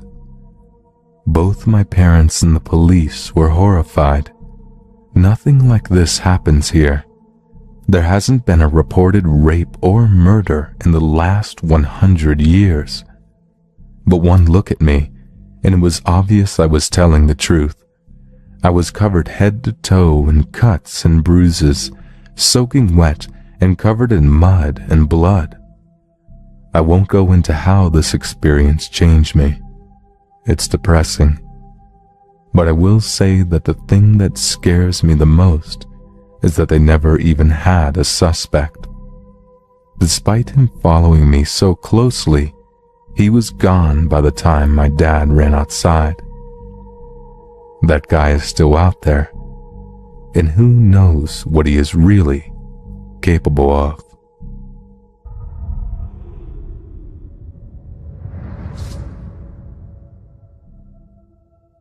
My mum had been a drug addict my entire life. When I was younger, she constantly had people coming and going, and it seemed that a majority of the time, these people were shady. What did I expect? I thought I'd share one experience that still bothers me quite a bit. I was about 12 years old at the time. I was sitting on the couch watching Drake and Josh when there came a knock at the door. My mum wasn't home at the time, so I decided to turn the TV off and remain quiet. Eloise, you home? It was a man. I just wanted to drop something off. Eloise. I stayed quiet. Eloise, open the damn door. I'm not going to hurt you. At this point, I was scared. Even as a 12-year-old, when someone says they're not going to hurt you, there's generally something they did in the past that would prompt them to reassure someone of that. Right? He started rattling the door handle. I swear to God, I will break this door down. You've been ignoring my calls, my texts. You cannot run from me. He began pounding and kicking at the door. I ran to the bathroom, because it was the only door with a lock, and hid in the bathtub with the curtain drawn. I decided to take my bath gun, as I was still young and had not yet outgrown playing with toys during bath time. I put a little water in it and a little shampoo in it. At that point, I heard what sounded like splitting wood, and then footsteps in my living room. I heard him go from room to room, all the while yelling, "Eloise, you can't ignore me now, you bitch." Finally, he came to the bathroom door and tried the handle. "Oh, so you're in there, huh?" More pounding. He kicked the door in and stood still for a few long moments before ripping open the curtain and peering down at me.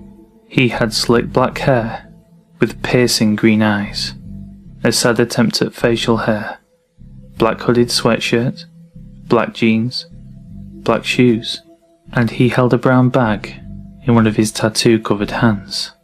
Oh. Even better. I've seen you around here before. You're Eloise's daughter. So sweet. He kept repeating that. So sweet. It made my skin crawl. He walked over to the window and locked it before squatting next to me. You're gonna come with me. How about that? I'll buy you some ice cream.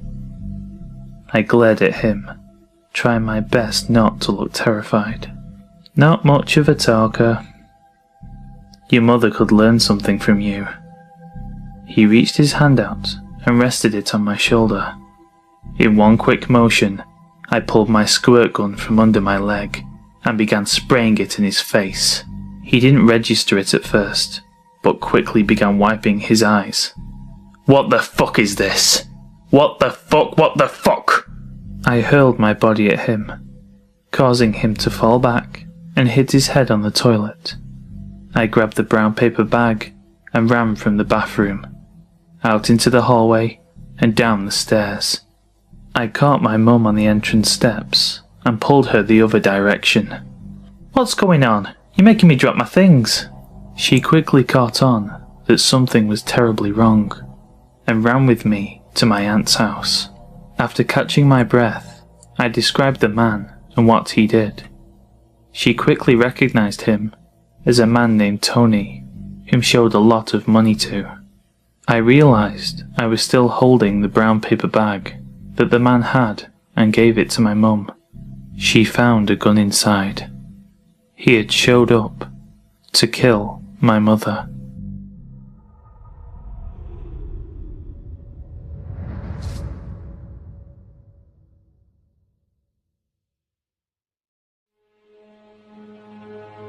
I live in the foothills of the Appalachian Mountains in northeast Georgia. It's a beautiful area with hundreds of miles of national forests, some great state parks, and a ton of fantastic camping places. Unfortunately, my hometown is also relatively poor. While there are some out-of-town residents from Atlanta and other places, a lot of people where I live are really poor.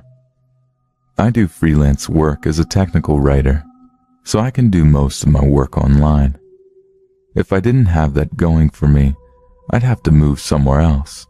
It's just one of those small towns that will rob you of your ability to accomplish anything in life if you stay there too long, without anything else going for you at least. Excluding a handful of doctors and lawyers and Georgia Power Company employees, the only employment in the area is at Walmart, fast food, and a couple of grocery stores. To the east of my town, there's a massive national forest. It's loaded with great camping sites and lots of relatively unused hiking trails. I really enjoy hiking on them with my dog, but it can be a bit of an unnerving experience sometimes. It's about a 10-mile drive from town, and there's no cell phone service or homes for miles. In the past, there have been lots of vehicle break-ins at the trailheads. The gravel parking lots at some of them glitter with bits of broken glass from what I'm guessing were car windows. Sometimes, there are really shifty people hanging around these trailheads or just driving around the Forest Service roads. These are really rough roads, and you'll see these beat-up $500 cars just barreling along roads meant for a 4x4. Some of the people you see in the cars look like the guy that got crushed by an ATM in Breaking Bad. All that being said, it's still a great place to camp. However, you just have to be careful. A few years ago, 2 of my friends and I decided to go play paintball in the National Forest. Probably not legal, I know. We decided to turn the paintball expedition into a camping trip so we could play the next morning too. After a pretty uneventful day of shooting paintballs at each other, we drive a couple of miles to one of the more popular camping spots. Unfortunately, a church group or something had taken up all the spots in the area. This is really the only camping spot that we were familiar with, and it was getting pretty late. We decided to keep on looking so we drive for about an hour further and further into the woods. By this time, it's getting a bit dark, and we're getting a bit worried about finding a spot. We all had GPS on our smartphones, but none of us had any service. We turn off onto an unfamiliar road that isn't in very good shape. In fact, it looks like the Forest Service rangers used a backhoe to block off the road with a mound of dirt. A broken metal barrier lay in the woods nearby. That said, it looked like 4x4 vehicles had been going over the mound, so it was pretty worn down. Our F-150 had pretty high clearance, so we decided to go over the mound. There was an old gravel road on the other side, and the road was pretty much clear of debris. We drove a few miles down this road and came across an opening next to a small creek. There were some blue tarps hanging over a plywood table nailed to a tree, which seemed kind of odd. That said, it was pretty much dark at this point, and we didn't want to keep driving around all night looking for a camping spot. We left the truck light running, and we set up the tent. As we were setting up tent, I started to notice that there was a lot of trash in the surrounding woods. I see a green bottle laying on the ground. I take a look at the label, and I see that it's a bottle of Home and Garden insecticide. I was really tired at the time, and I just thought that someone had been dumping their home garbage out here. None of us thought it was weird that someone would be dumping garbage in an area that is more than an hour from the nearest home. We set up camp, had some beers, and made chili from scratch. By this time, it was probably around 11 p.m. As we were eating, we noticed a faint glow from the other side of a nearby hill. At first, we thought it was moonlight filtering its way through the trees. However, the angles didn't make sense. It didn't seem to be a bright light, and it wasn't moving. It was kind of like that glow you'd see over a bright city. We couldn't see the light's source, though. Since there was no other access to roads in the area, we decided it wasn't other campers. The hill was about a quarter mile from our campsite, so we decided to go investigate. Under normal circumstances, I know I wouldn't have done so. However, we all had a few rum and cokes in our stomachs, and two of us, Jacob and I, decided to take a look. My other friend Isaac decides to stay behind to pop some popcorn over the fire. We start walking towards the light source, and the situation gets even stranger. All the trees in the area have their bark knocked off in a circle around their trunks. We thought it could have been the work of a beaver that lived in the creek, but it seemed strange that a beaver would go around to all these trees and just knock the bark off in a circle. Jacob and I start talking about the ghost beaver in pretty loud voices, probably due to our drunkenness. As we're almost to the top of the hill, Jacob tripped and yelled, "Oh shit!" A few seconds after he yelled, the light, whatever it was, went out. We looked at each other and decided that maybe we don't need to see what that light was after all. We walk back in silence and keep looking back every few seconds. We decide to turn off our flashlight and just use the moonlight to get back to the campsite. When we got a couple of 100 feet from the campsite, I can see my other friend Isaac walking around the campsite. He was wearing a hooded coat that I hadn't seen him wearing before. For some reason, he's carrying his paintball gun around in his hand. It seemed a little odd, we said to each other. The fire had started to die down, so we couldn't see our campsite very well. At this point, we'd probably been gone for almost an hour. From the distance, it looked like Isaac was looking for something. He kept walking around the site and was peering in the tent. When we were almost back to the campsite, we saw Isaac walk up to the road we came in on. We figured that he was going to go use the bathroom and didn't want to wander through the woods like us. When we got back, we sat next to the fire and waited for Isaac to come back. All of a sudden, we see him lurch out of the tent. He stumbles a few feet and vomits. After we left, he had a few more rum and cokes, he mumbles. We ask him why he kept wandering around the campsite with the paintball gun, and he gets a strange look in his face. They're locked up in the cab of the truck. Did you unlock it? We go and check the truck, enter the door code, and see all our paintball equipment just as we left it before. The keys to the truck were still hidden in a magnetic fob underneath. I get a sinking feeling in the pit of my stomach. Isaac, what were you doing after we left? I ask. I was just watching a movie on my phone, and then I fell asleep, I guess.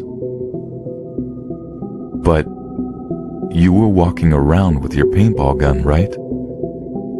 Did you just change jackets? Isaac said he had been in the tent since we left, that he had been wearing the same unhooded fleece all night. Someone had been walking around our campsite, and it wasn't Isaac. At this point, all of us are way too drunk to drive, but we decide to go ahead and pack up and go back to my house for the night. We don't bother packing up the tent. We just fold it down with sleeping bags and everything in it. We jump in the F-150, and I start to drive out. When we get to the dirt hump, we see something gray blocking our path. The metal barrier that had been lying in the woods earlier is now back on its stand, right on top of the hump earlier. By this point, all of us had sobered up to the situation.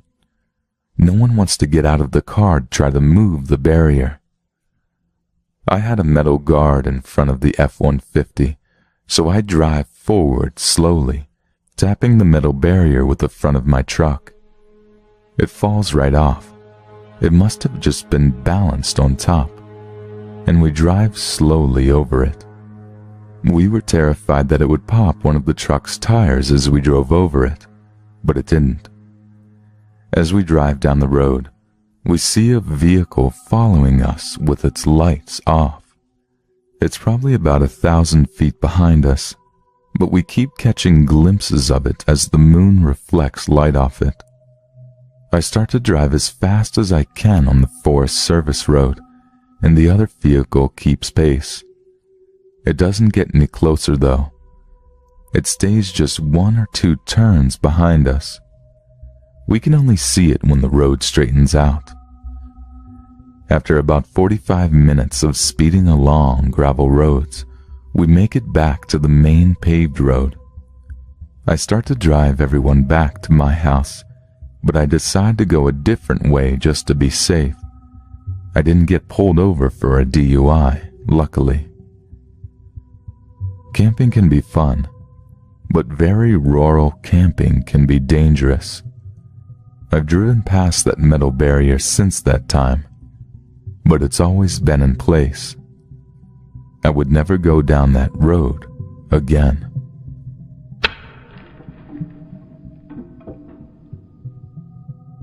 For reference, I was a 19-year-old female at the time. Still female, of course, just a little older. I love camping. Anytime my friends and I came home from college, we would load up our cooler and beer, grab some gear and go screw around outside. Unfortunately, when I was actually at school, none of my sorority sisters or other friends ever wanted to go with me, so I would often suffer withdrawals from camping. One day, the weather was way too nice to waste, so I grabbed some of my gear, hopped in a car I borrowed from a buddy, and drove to a spot that was secluded, yet within a safe distance to civilization, that I could run and get help. Camping also creeps me out sometimes, but that creepy feeling is also somewhat of a pulse for me. It's the same reason that people read these stories. It's fun to be scared. So I make a little camp and get a fire going. I hadn't brought all that much to eat, but I was enjoying myself. Reading and looking around the area, that sort of thing. I got the feeling I was being watched, and I stopped dead in my tracks. I hear a twig crunch over to my right, then see a doe bolt from 100 feet or so in front of me. I laughed at myself and went back to the camp with an armful of wood I had gathered. I kept freaking myself out, hearing sounds just outside of the ring of light casted by the fire. I always get inside my head, so I shrugged it off and kept whittling at the stick I had been messing with. Around 1, I decided to go into my tent and snuff out the lantern. I had been slamming beer in the most unladylike fashion, and smoking cheap cigars. Another reason I like camping. I can't act however I want. So I passed out relatively quick. About 2 a.m., I start hearing footsteps. They sound pretty light, and sort of timid. I think to myself that it's a deer or another animal. More likely a raccoon because I had probably left some food out. I'm still on guard though. About 30 minutes of sleeping with one eye open, I hear a rubbing noise. And the tent fabric is being pushed in a bit. I don't know how I didn't shit my sleeping bag, but I just sat there paralyzed with my ka bar in my hand. I desperately wanted to thrust the knife through the tent fabric, but I was still holding out hope that it was some of my buddies from the frat joking with me. And then, as sudden as it had begun, it all stopped. I was starting to feel slightly more secure, because daylight would be coming in about 2 or 3 hours. But I sure as shit wasn't going to go to sleep. All of a sudden at about 4 o'clock, I realized I should put my boots on so that if anything did happen, I would be ready. After having stayed up and keeping alert a little while longer, my friend's car alarm goes blaring. I freak the fuck out and run out of the tent. I got about 2 steps before something grabs me around the mouth. I open my mouth to scream, but instead the person's pinky finger slips between my teeth. I have heard that people can perform superhuman feats when they have huge adrenaline rushes. In my case, I just clamped down and there's no way to say this without sounding ridiculous. His finger popped off. He screamed, pulled his hand away with his missing digit falling to the ground. He took off running down the hill I was camping on. I took off right quick in the opposite direction. I must have looked ridiculous to people whose house I ran to. A little sorority girl in a wife beater, boxers, and steel-toed boots. I also had some blood that had oozed out of my lip, not from the finger, but because I have also managed to take a pretty big chunk out of my lip as well. I told them what happened. They called the police, got me some real clothing, and the man at the house made me a whiskey and coke. When the cops got there, they checked it out. The cops went to check it out, and when they came back, it was light out. They brought me back so I could get my friend's car, and what I saw just made me more scared. Right next to the tent was a red gas can. He could have just lit me on fire earlier. The finger was also gone, suggesting he had come back. The kicker is they never caught the guy. So somewhere out there is a man sitting down to dinner, maybe alone, maybe with a wife and a couple of kids, and he's missing his right pinky.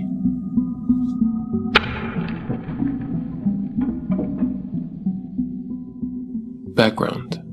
I work summers as a camp counselor in the northern part of Ontario, Canada. On the date this particular incident occurred, I was camping with a group of 10-year-old boys on the same lake the summer camp was based on.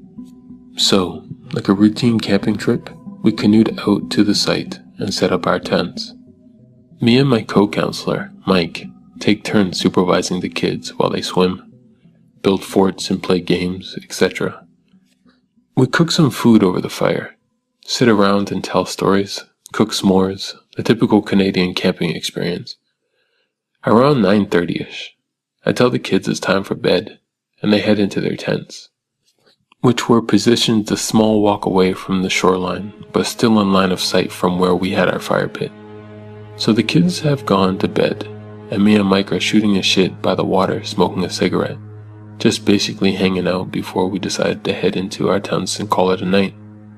What happened next still troubles me to this day, and remains my go-to scary campfire story.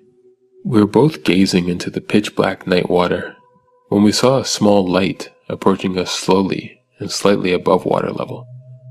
We speculated what it could possibly be for a few minutes, before it came close enough for us to see that it was mounted on the front of a kayak and that someone was approaching our campsite. Now, it is important to note that as a camp counselor, part of our training goes over how to deal with stranger encounters in an environment where we are responsible for a group of children on a public property. I was prepared to give the mystery paddler the typical speech about how we are camping with a group from a recognized organization, and we would respectfully ask if they could find another campsite. However, this person's appearance shook me to the bone as the light drew nearer. Paddling this kayak was a woman who looked to be in her 60s. She had incredibly long wisps of gray hair that was trailing in the water. Her skin looked like old leather, and her dead-looking eyes were tough to spot under all her wrinkles. She looked directly at me, and when she spoke, I realized she was missing most of her teeth. "Are all your children safe in bed?" she asked, me pointing in the direction of the tents. Not really knowing how to respond and quite frankly shitting myself, I responded by telling her that they were fine and she had to leave. "That's good, just as expected for this time," she said with a smile, then turned her kayak and paddled off into the night. At this point in time, myself and Mike were legitimately very creeped out, not only by the appearance of this mystery woman, who resembled a freaking corpse, but also her inquiry on the whereabouts and safety of the kids we had brought on the trip. Not knowing what else to do, we grabbed our hunting knives and sat by the fire after checking on the kids. Half an hour later is where shit started to get really creepy. Across the lake, a female counselor was leading another trip for kids the same age group. She sent me a text which read something along the lines of, "Hey, Sean, stop screwing with us. This isn't funny. My kids are really creeped out." I instantly called her and let her know that I just saw someone near my campsite that seemed eerie, and that I was not trying to play a joke. Apparently one of their kids had opened their tent door to take a piss, and seen a woman with long hair standing with her arms open towards them near the shoreline.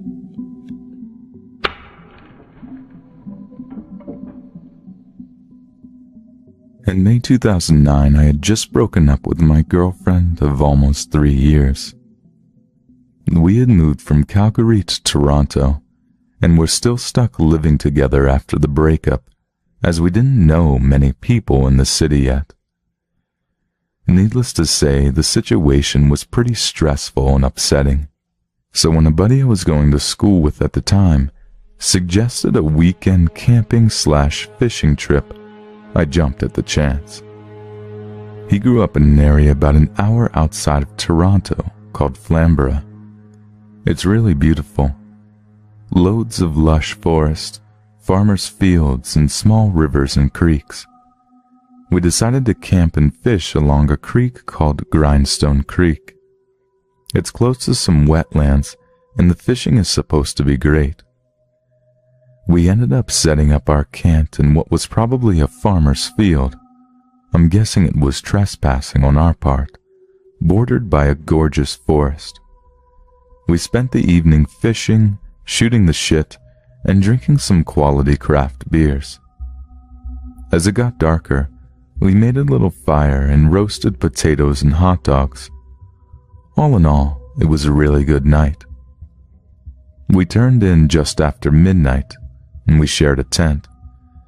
My buddy fell asleep before me, and I stayed up playing on my phone until probably about 1:30. I must have drifted off, because the next thing I remember was being woken up by a high-pitched yipping type noise.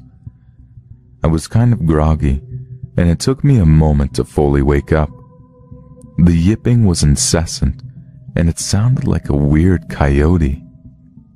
I laid there for a moment listening, and then started playing on my phone again, and the noise was annoying as hell. I tried ignoring it, but it sounded like it was getting closer. Finally, it sounded like it had to be no more than 10 feet from the tent. At this point, I was getting a little unsettled.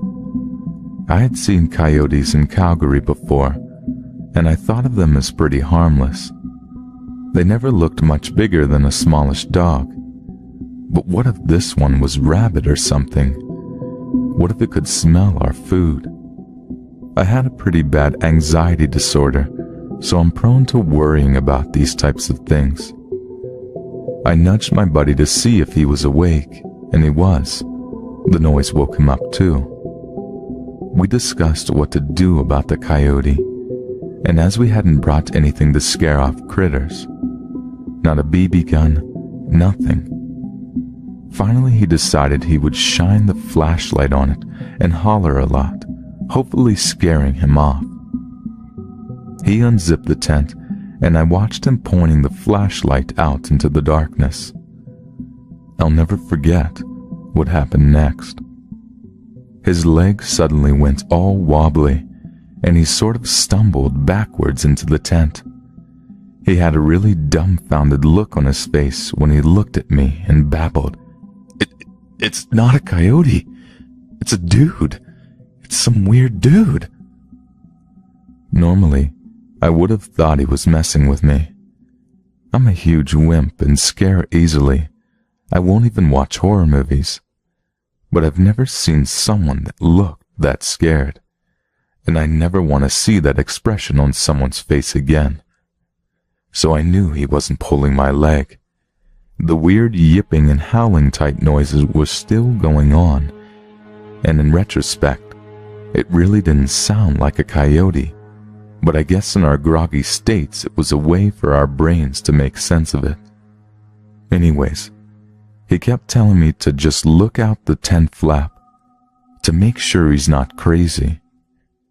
At this point, I was having a full-blown anxiety attack. My heart was racing. I felt like shit, but I had to look.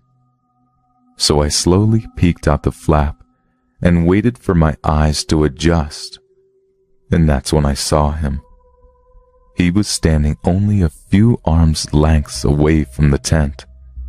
He was swaying a little and wearing a baseball cap.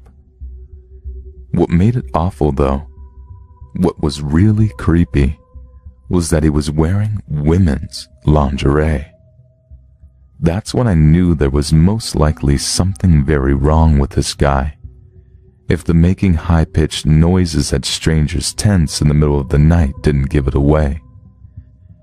After I pulled my head back inside the tent, my buddy and I discussed what to do. Finally, we decided to yell at the guy to fuck off.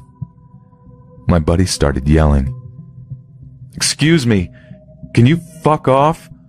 We're trying to sleep in here." The noise stopped.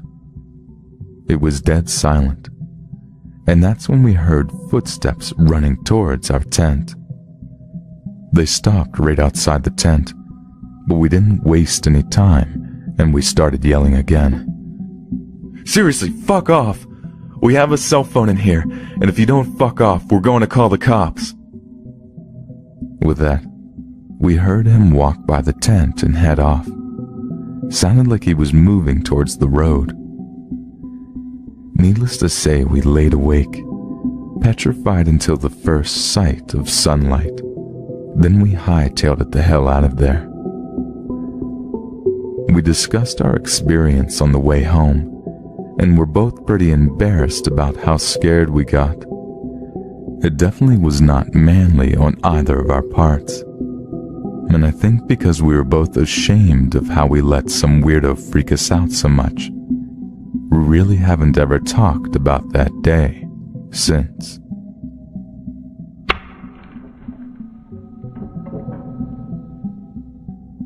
I'm a uni student now, but this incident happened when I was in the 8th grade. When I was around 14, I studied a subject focusing on outdoor pursuits for our final assessment.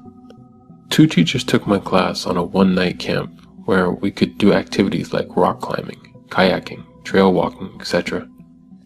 I live in Australia. around an hour from a state forest that was notorious for the backpacker murders. Several bodies have been found, and several more remaining missing. I'm pretty sure all of the murders were linked to the same serial killer. Anyway, in the morning we leave the school and drive out in the bus. When we reach the road that leads to the entrance to the forest, a police car is parked to the side. He spoke to the teacher for a moment, but I didn't hear anything, and no one else seemed to notice or care. Fast forward a few hours, and we're trekked, about 20 of us, to the camping area, somewhere in the middle of the state forest.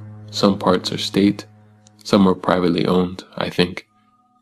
Whilst kayaking that afternoon, we noticed a helicopter doing flybys, but again, my classmates never suspected anything.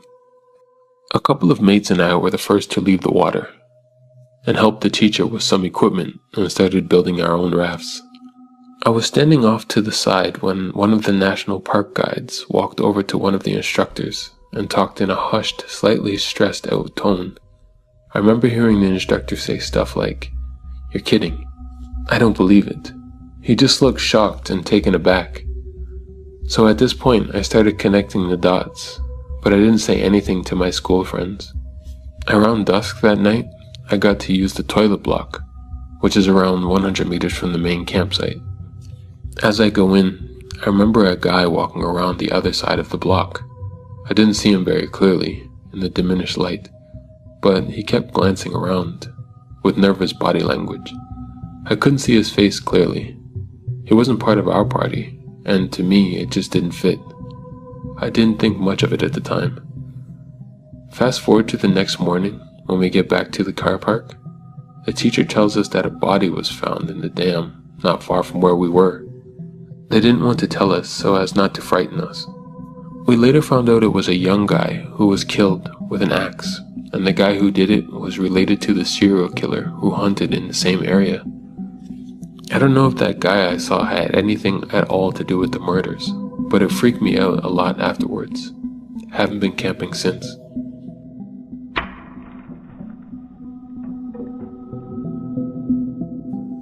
This happened to my parents back in the late 80s. They were in their mid-20s when this all occurred. My parents decided to go camping in cool California. When they got there, it was kind of late. My mom was sitting down on a log while my dad was unpacking the truck. While sitting down, she heard walking from around the campsite. So she went and quietly told my dad she heard someone walking around. They got the fuck out of there, just in case. They drove about 3 miles down the road with their headlights off so they wouldn't be followed. Once they got there, they set up camp and began to drink their asses off while listening to a boxing match on the radio. Eventually, they settled in for the night. Now, they don't know for sure that this next event is connected to the first, but they believe it is. So they settled in, and my dad was asleep far before my mom. My mom was in the halfway state where they're halfway awake and halfway asleep. Suddenly, she heard the footsteps outside the tent. She abruptly snapped back to consciousness and listened. She tried waking my dad, but he was way too out of it. She listened for what seemed like hours when suddenly she hears, in the creepiest voice you could probably ever imagine, say, "Here I am. I'm going to kill you." While saying this, the man what she believes to be a knife along the tent. She could hear him walking and dragging the knife. She was literally frozen. She couldn't say anything or move. With her mouth agape, she finally snapped out of it and screamed, "Jim, grab the shotgun, kill that son of a bitch." With that, my dad finally awoke. They heard snapping in twigs and footsteps, and heard the guy running away. Of course, my parents didn't have a shotgun. It was a huge bluff that actually worked. My dad got up seconds later and began to run after him, but he was long gone. After that, my parents decided they were going to get the fuck out of there before anything else happened. When they saw their tires were slashed, they were in the middle of nowhere and no way out with a maniac that wanted to kill them. They actually tried blowing up their tires with one of those things you use to blow up rafts. Obviously, that didn't work, but they had to try, right? About an hour or so later, a ranger that was patrolling the area came along to help them out. He brought them back to town so that they can get their tires fixed. While talking to the ranger, they found out that he had been searching for any suspicious activity due to recent murders nearby. My parents were likely the murderer's next victims. I tried finding some of the murder cases online, but was unable to.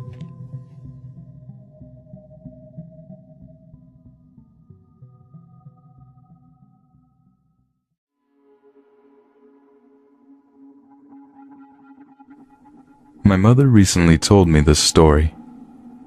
For years I had asked her if she ever tried acid, and she always denied it and got angry when I asked. A few nights ago she finally broke down and said that she had taken acid a few times, but the last time she did it, she had a bad trip and never did it again. But this is the story she told me.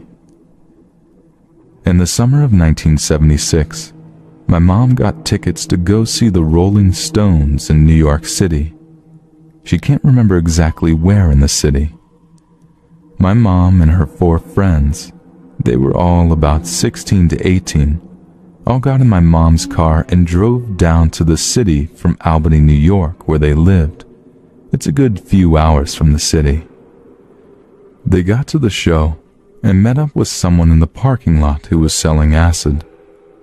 So they bought some and took it right away. Halfway through the show, my mom started to have a very bad trip, and so did her other 4 friends. She said she had taken acid before, but this was the strongest she had ever taken. They all felt very overwhelmed and decided to leave the venue. They sat in the parking lot in the car. One of my mom's friends was hysterical by now and was getting out of control. My mom decided that she would try and drive back home. A few minutes into the drive, it started to rain really hard, and my mom realized there was no way that she could make it home on that much acid. So she parked the car on the side of the street in the Bronx and locked the doors. Most of the girls were trying to keep the other one under control, so my mom just curled up into a ball in the front seat and was trying to wait it out. An hour goes by, and the acid just seems to grow stronger, when she hears a knock on the window. She looks up to see a man knocking on her window and says, "Please let me in the car. It's raining out here. Let me sit in there till it stops." My mom was really confused and asked, "Are you real?" And she turned to her friends and asked, "Is this guy really here?" All the girls agreed that he was actually there, and they decided to let him in. 1970s was a different time. My mom goes to unlock it, but is having trouble. It's dark, and she's on a head full of acid. The guy starts to pound very heavily on the window now, shouting, "Let me in, you fucking whores!" My mom is still trying to open the car door, but just can't do it, and starts to cry. She looks up at the man, and the thought crossed her mind, "That's an ugly fat fucker." She says, I can't open the door." And the guy looks behind him and darts away. Another car was coming in their direction. My mom and her friends stayed in the car that night when it finally wore off, and they drove home the next morning. About a year later, my mother was working in a restaurant as a waitress, and a news break comes over the television. She had heard about the recent serial killer on the loose in New York City that has been going on since the summer before. When she looked at the TV, there was Son of Sam, David Berkowitz, a well-known serial killer, and the same man who was trying to get into my mother's car that night. At first, I didn't really believe my mom. Shit sounds so fake and so I did some research. Here are some facts that do back up my mom's story. David Berkowitz was on a killing spree during July of 1976, the summer of the concert, to April 1977. He mostly attacked young women sitting in cars. He preferred his victims to have long, dark, wavy hair, which my mother and her 2 other friends had. In the summer of July, August, and September of 1976, David mostly killed in Queens and Bronx. He seemed to really dislike women, which makes sense of calling my mother a whore for no reason. I wonder why he didn't just shoot through the window, but my guess was since there was 5 girls, he may not have realized that at first, since 4 of them were crouched in the back, he wouldn't be able to kill all of them. So if my mom hadn't been having a bad trip on acid, she would have opened that door and, well, I don't want to think about that. Thank God for acid.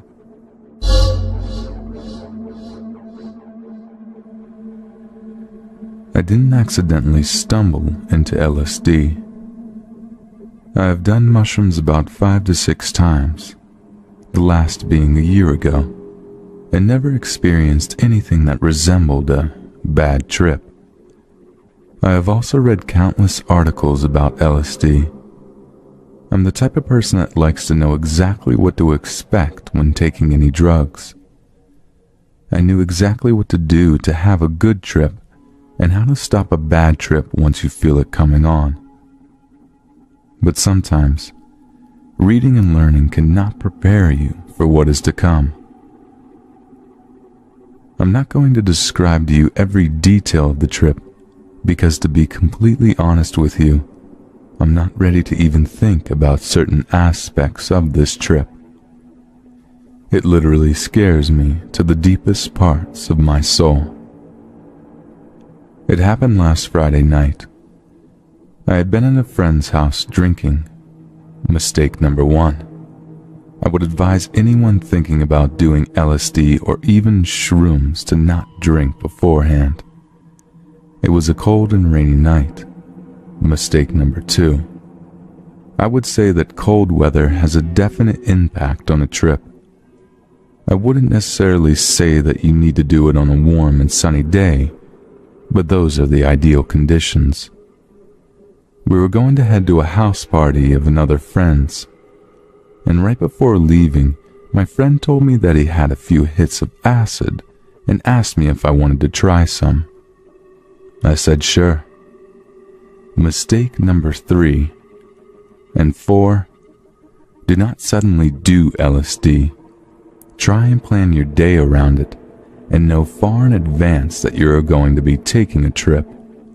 Also, I cannot tell you how important this one is. Do not take LSD or shrooms when you are going into a public setting with dozens of strangers. For the love of God, don't do it. This is what threw me into madness. Stay with close friends in a comfortable and familiar environment, and have no more than 3 or 4 other friends. The only reason I survived this night was because my overall mood was happy. Now do not take shrooms or LSD if you're feeling sad or depressed. I can't fully remember the first 45 minutes of my journey, because like I said, earlier I was a little drunk. And then mistake number 5 happened. When I started realizing that the trip was about to start, I got really excited and kept telling my mind where I wanted it to go. I would advise against doing this. Just be relaxed, calm, and in a general happy mood. Don't try and tell your mind where to go. Just let it go. It took another 25 minutes of me just sitting there and waiting for the trip to start. I've read so many articles about the colors and imagery you see, but I kept focusing on objects that I thought would start to deform, but nothing did. Mistake number 6. you are not God. The trip will start sooner or later. Don't get sad that you aren't feeling any effects. For some people it takes 30 minutes to start. For others, it can take upwards of 2 hours.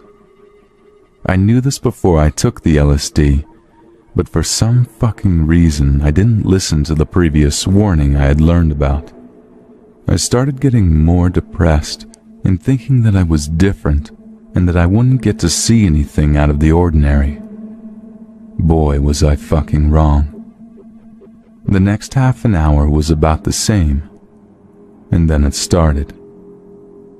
At first, it was beautiful.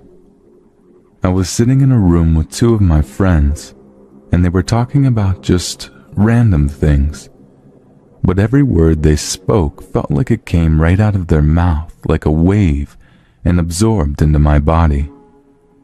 I could feel their conversation. I took out my phone and started looking at my pictures. I spent a good 5 minutes. At least I think, but I can't be sure. At this point I was starting to lose my grasp on time. Looking at each picture and observing the faces of my friends. The faces would change colors and start morphing. It felt like the faces were morphing into the representation of the person's soul. I don't really know how to describe it, but at the time I felt a complete and utter connection with each picture. People started coming into the room we were in, and I know for a fact that this was what completely turned what was previously a really great trip into the worst 6 hours of my entire life. I couldn't stand seeing new faces. My mind was telling me that these strangers knew nothing about me, and that no matter what I would say to them, they would never care. My friend, who was my babysitter or guide, saw that I was no longer smiling and took me out of the room and into the backyard right away. He told me to calm down and remember that I was tripping and that anything negative that was entering my mind wasn't reality. This gave me a sense of relief. For about 10 seconds. All of a sudden, I was completely disconnected from my friend. My mind started telling me that there was no connection between him and I, and that no matter what he says, it's all lies. I started thinking about how I came into this world alone, and there was no way that I would ever connect with anything, and one day I would leave the world all alone. Imagine having the strongest feeling of despair you have ever experienced.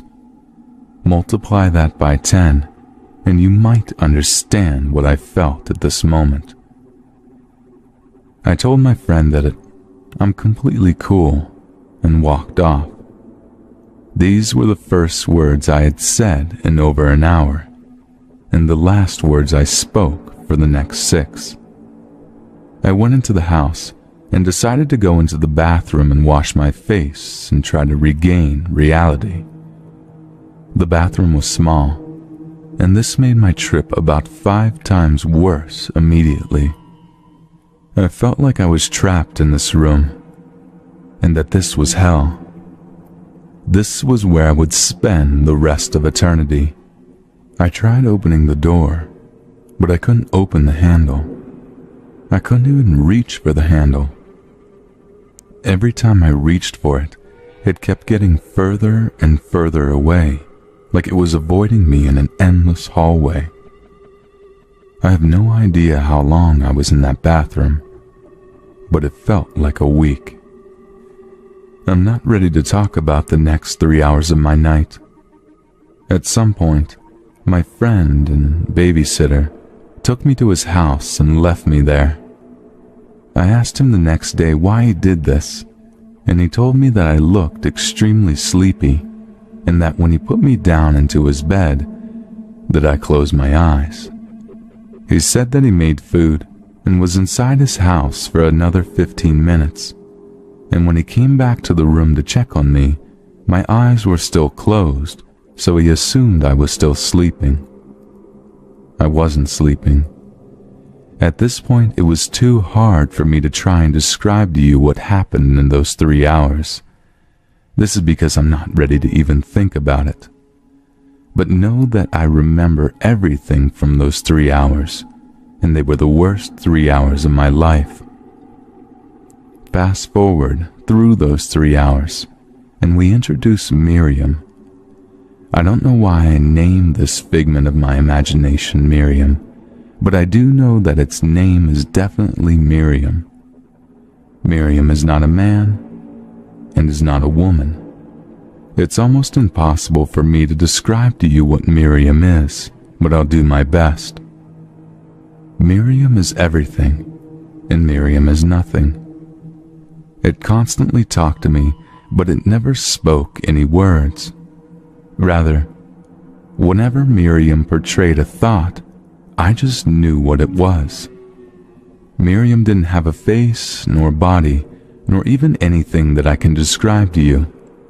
But whenever Miriam appeared, I just knew it was Miriam. Miriam told me to go outside and lay down in the grass. When I did this, there were thousands of little hands that grabbed me and tried to take me into the ground, into Miriam's world. I got up and went inside and sat down in a chair. But then the world around me collapsed. Imagine a picture of purgatory. There was nothing, just whiteness, and it engulfed everything. Miriam told me that the only way to come back into my world was to go outside and lay down in the grass again. And so I did. The same hands appeared. This went on back and forth for what I estimate as 2 hours. Then, the single happiest moment of my life occurred. Miriam told me that it was time to go home. For the first time in 8+ hours, I felt like there was a real world and that I could go back to it. I found a piece of paper and wrote the following words. "You are going to be okay. You're just tripping, but it will soon be over and the world will return." I reread this piece of paper for about half an hour until some normality started returning to me. The next 2 hours were normal, but extremely scary. I was trying as hard as possible to remain in the real world and not return to the hell that I had just went to. It took all my brain power and mental thinking for this to happen. My friend came to me, drove me home, and I went to sleep. I haven't once thought of this experience in the 12 days preceding it, until last night. I went to sleep last night, and Miriam returned. Miriam was in every single dream of mine, and always trying to tell me something. I thank whatever God there may be that none of these dreams were lucid dreams, so I don't really remember anything Miriam said. And there you have it, my descent into hell. I don't know if I will ever try LSD again, but I know that everything I did that night led me to my bad trip. The highs of it were absolutely beautiful. I felt feelings and colors and vibrations that I had never felt in my life. For any of you that are thinking about taking this drug, please heed my warnings. LSD is quite possibly the strongest thing in the entire world, and it can make you go completely insane if not done right. It should be respected for the sheer power it can have. There is no reason for any of you to make any of the mistakes I did. Maybe one day in the far future I will try it again, and hopefully it will be a beautiful experience. But for now, I'll stick to my weed. I'd been planning to take some L at this punk show in Austin, Texas. I've tripped acid around 50+ times since, but I cry even thinking about this trip in particular. It was the one time the mighty me, somebody who never loses control, would go completely nuts and nearly suffer dire consequences. We stopped by my house at a meeting spot so we could begin following the others to the show. I was in the car with my friends Jordan and Andrew. In the other car would be some characters known to me as Aaron, Robert, and Shane. Nobody else knew I dropped acid at the show. I ate 2 slices of the gel. It would take effect way faster than it ever had before. I felt like I had taken something almost as soon as the shit landed on my tongue, but it really took hold within 25 to 30 minutes. Placebo or not, I knew I had a chemical in my body and it was about to do its work. We had a 1-hour drive from X to Y, so I knew I'd be kicking by the time of the arrival. It would be at this time all words would become meaningless and not worth saying because words couldn't put together anything I was feeling or doing, but I knew exactly what I was doing. I was sitting in the back of the car, and everything was coming to life before my very eyes. I began to see 3-dimensional flowers pulsating from the back seat, and they were getting very playful with each other. And the more happy I felt about them, the more sensitive and swishy they would get. I felt put on the spot. I had to look at myself in the mirror just to reassure myself that I am still there. I was becoming an amorphous blob, a good old puddle of fuckness it was in my mind. I could tell I was coming up harder than I ever had in my life, and I was unprepared. I was also sweating bullets. It brought a very weird sensation I have never felt again. My skin melting. I literally felt my skin just melting downwards with the sweat. I almost fooled myself into thinking, yes, I am actually fucking melting right now. But good thing I still had about an ounce of willpower left to control my senses. Fear starts kicking in hard, and regrets of taking the drug. But why?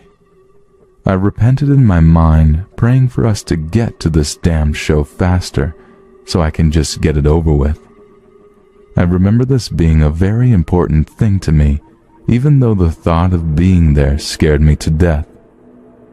I already knew I was going to have a really bad trip, but I didn't want to spoil anybody's fun and have them turn around and drive me fucking home. It was actually taking every ounce of my physical and mental strength to even sit in the back seat of the car. But I was so lost within myself, I thought that I was painstakingly dragging this car to the show all by myself. Funny thing is, nobody else gave a shit. Nobody knew the importance of the show or how this would be the one thing that turns me into a nicotine stain on the fabric of society. Once we got to the venue, my doors swung wide open, and a bunch of really hairy people that looked like wolfmen. They grabbed me and pulled me out of the car. I looked up and saw this group of strange people, and they were saying things like, "Damn, how much did you take? Bad trip. How was the weather over there?" I couldn't tell one person from the next. For instance, I look at Shane, but he is wearing my friend Kingsley's face, and he isn't even at the show. I thought I knew who I was looking at, but the faces all look the same, dark and really fuzzy, some very reptilian and sculpted. I would go with the flow of this feeling and leave my body for periods of time where perception would totally go haywire. Everything around me was washing into an ancient and evil machine that was riddled with blood and flesh. This great construct's gears crushed the bones of the living to dust, serrated steel teeth that had clenched thousands of people within. The The strongest of men would be at the front row of teeth to represent the power of the machine, and to let it be known none would be able to conquer, nor even understand it. It was a rusty piece of work, with no rhyme or reason other than bending people to its will and killing them if they would resist. I found myself inside the venue. I could feel a lake of sweat pouring down my entire body. I'm walking around holding my ticket out in front of me like a moron. Walking felt like I was walking on water, if you can imagine what that feels like. Safety first. I see a large pole in the middle of the place and decide to wrap my entire body around it like a snake to keep balance. The music was knocking me off my feet and I needed support. Ravenous black and blue outlined cats ran across the floor. They were very agitated and wet pussies. I had to really watch my step at this point. The mosh pit turned into a whirling vortex of fists, knives, and assault weapons. People ran by me and would throw themselves violently into the vortex, some grabbing me, trying to take me with them. The crowd was not human anymore. I didn't even know why I was there. I was now in hell. The people were just not normal to me. They had become very mutated and vampiric. The world seemed very alien, and they all stormed and stomped in a great circle, laughing and chanting my name, while I'm in the middle wrapped around this pole for dear life. They began pulling out AK-47s, machetes, and RPGs, and fired all their guns and missiles into the ceiling for a while, before the devil himself stepped onto the stage very casually and began to speak. He screamed in a very high-pitched voice, "How the fuck you guys doing? We are Holy fucking Grail." A very loud note was hit after this, and I saw two sexy women, legs spread wide open to a fiery fucking explosion, of course, that rose from the stage, thus revealing the most epic show I had ever seen in my life.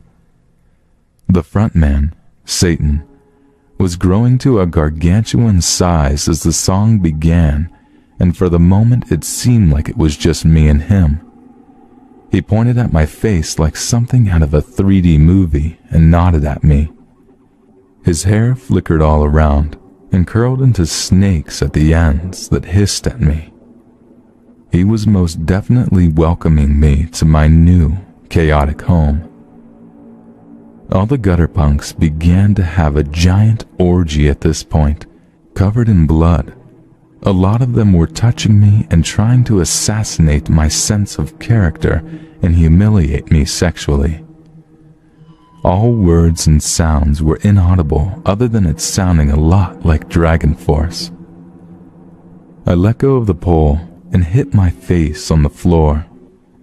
I was crawling around this sticky, bottomless pit when suddenly I was helped up by some brave soldier who had enough time to dodge all the explosions, homosexual demons, and ravenous cats. I was slammed against the wall before I turned around, feeling my way around it until I found a staircase that led far into the ceiling. I sat on the very bottom step and was almost forced into staring at the ground, trying to ignore the intense visuals. I kept hallucinating that I was looking off the balcony of the building itself, but I saw myself falling from it fast to my death over and over and over and over again, until it completely spiraled out of control, throwing my vision into a never-ending kaleidoscope of Nazi Germany and all its very important people. I would look over to the door that led to the balcony, and I started to tear up and eventually cried. I felt I was going to be thrown off the balcony by force at any moment, and nothing could help me. And right when my fear hits its breaking point, I see the whole entire building just fucking collapse with everybody in it.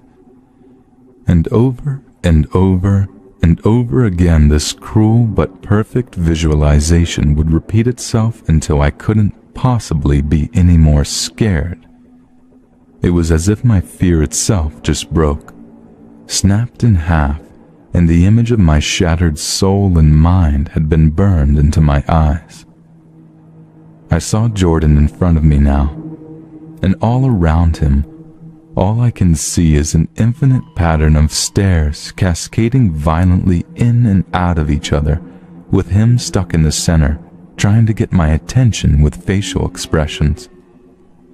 Jordan says when he actually looked over at me, he said my hand was in an L shape around my mustache, pointed over towards some people standing at the bar. He said I took a really deep breath and began shouting, "Watch out! The fucking stairs!" He also says any time he saw me at the show, I would be paralyzed, taking enormous breaths, and I would smile at the ground every few seconds, but then I'd go back into a very serious, jaw-dropping and petrified stare.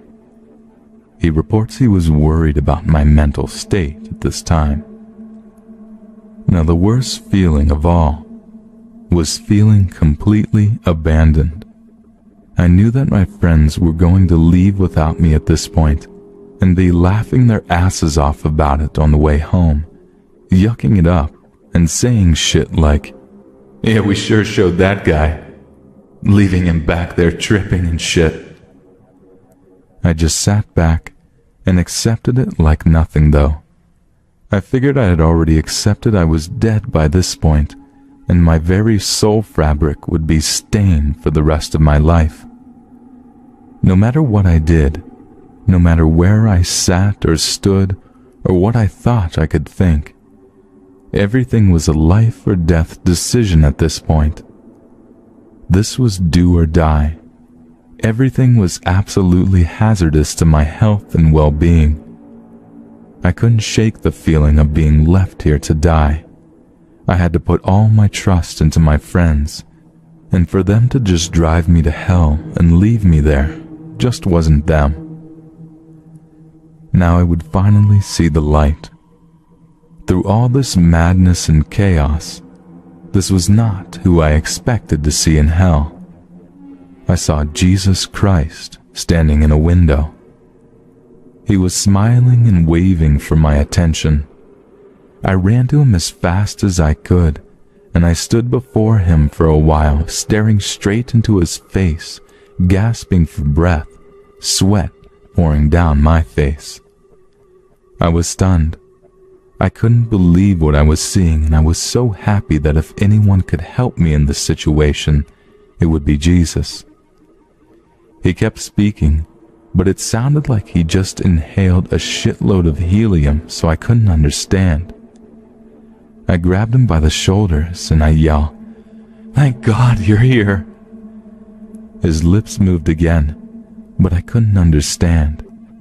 I sat and smiled crazily at him, still holding his shoulders. Then I kept yelling, "What?" at him, getting closer and closer to his face each time because I couldn't fucking hear what Jesus had to say, and I was getting pissed.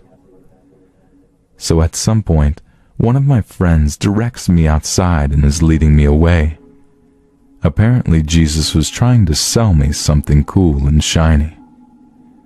I was led outside to the car until we were eventually driving home, just me and Jordan. I asked him 1,000 times if he knew where we were and if they were going to leave me. He reminded me I was perfectly fine and that they weren't going anywhere without me. But I had to reassure myself every 2 minutes this wasn't happening. After being in the car for a timeless amount of time, I began to feel way better, and the ego death began to cease, and I was feeling what I normally felt when I took acid and was happy to embrace the creamy tenderness. I realized also this whole scene took place within a 3-hour period, and I still had many to go. I got home, and my dad was waiting for me at the door because he had some new fishing poles for me and my bro. He was flying in the next morning and I forgot all about it. Trying to avoid my dad, I tell him the fishing poles are fucking beautiful, and then run to my room, and I plopped on my couch, lit a bowl, and sighed. I fucking made it, I cheered. I was dissociated the rest of the night, going over what just happened to me, and being amazed how fast a trip can switch gears. I listened to Jimi Hendrix's blues album and had an orgasm. I also watched some old Black Sabbath videos on VHS and kept going into that lopsided world of wackiness. Dimensions on objects really took amazing and bendy forms. I could see patterns on everything I looked at, and they crawled all over everything I could see.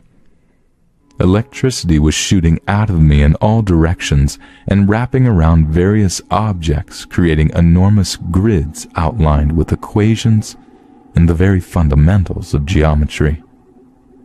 My room seemed to be made of sand, and small pyramids were forming across my tile floor. My forehead was darting up and outwards from my skull in the mirror, creating a crazy red bird mohawk on my head. I could see the molecules floating through the air and see every slight detail and more. The color was really bright and high contrast appearing, but sometimes it would get dim and serious on me. The room was alive and clever. It wanted to wash me away, and I naturally fought it off, feeling weak. I kept having momentary flashbacks, shattered fragments of the show I was just at that blew my fucking balls off. I kept hearing the guitar screaming solos while my body convulsed, and I would see myself from bird's eye view sitting on the stairs. Then I'd go even higher, and I'd be looking down at the venue from the sky, but I couldn't stop it. I soared even higher. Then the next thing I knew, I was seeing the entire world from space. Everybody I ever tripped with to that point was standing around the earth in a circle, and we were oscillating. They even showed the characteristics they usually showed whilst tripping. Somehow I just knew that they were all here in some fucked up way. I could feel a wobbling feeling, and the visuals went from side to side like I was on a boat for a moment, before I was just looking down at myself from a bird's eye view again. I was still at the show, in my mind's eye.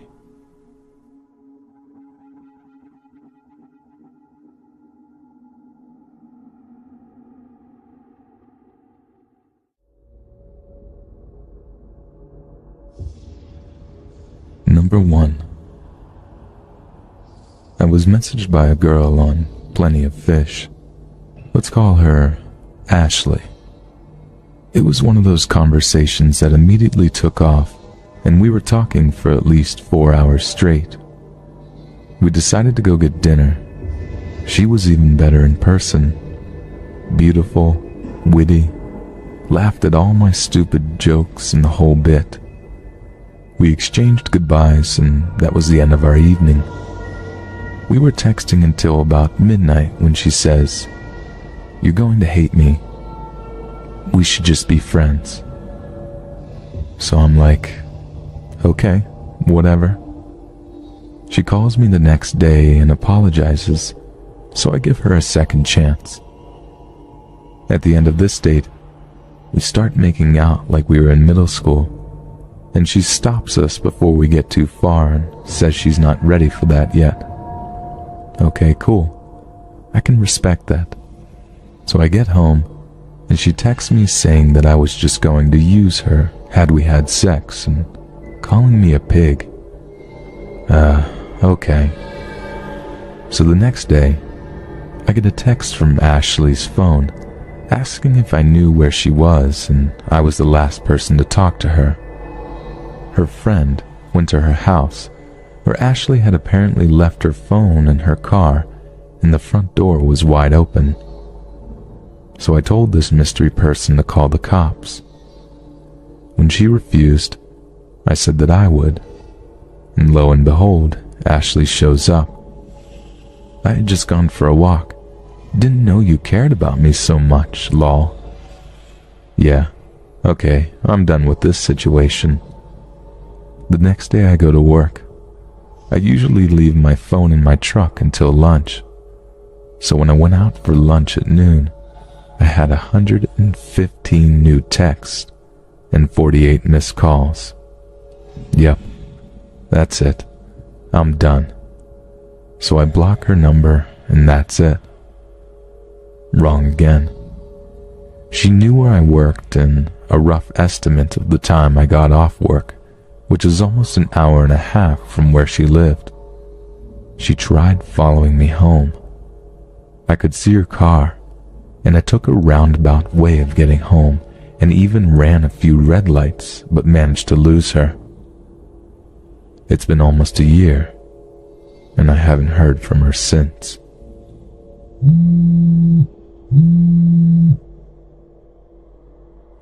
Number 2. So this was from OkCupid. Now, I'm a chick of the larger variety, and I always post a current body shot because I don't like when people waste my time if they're not going to be into me.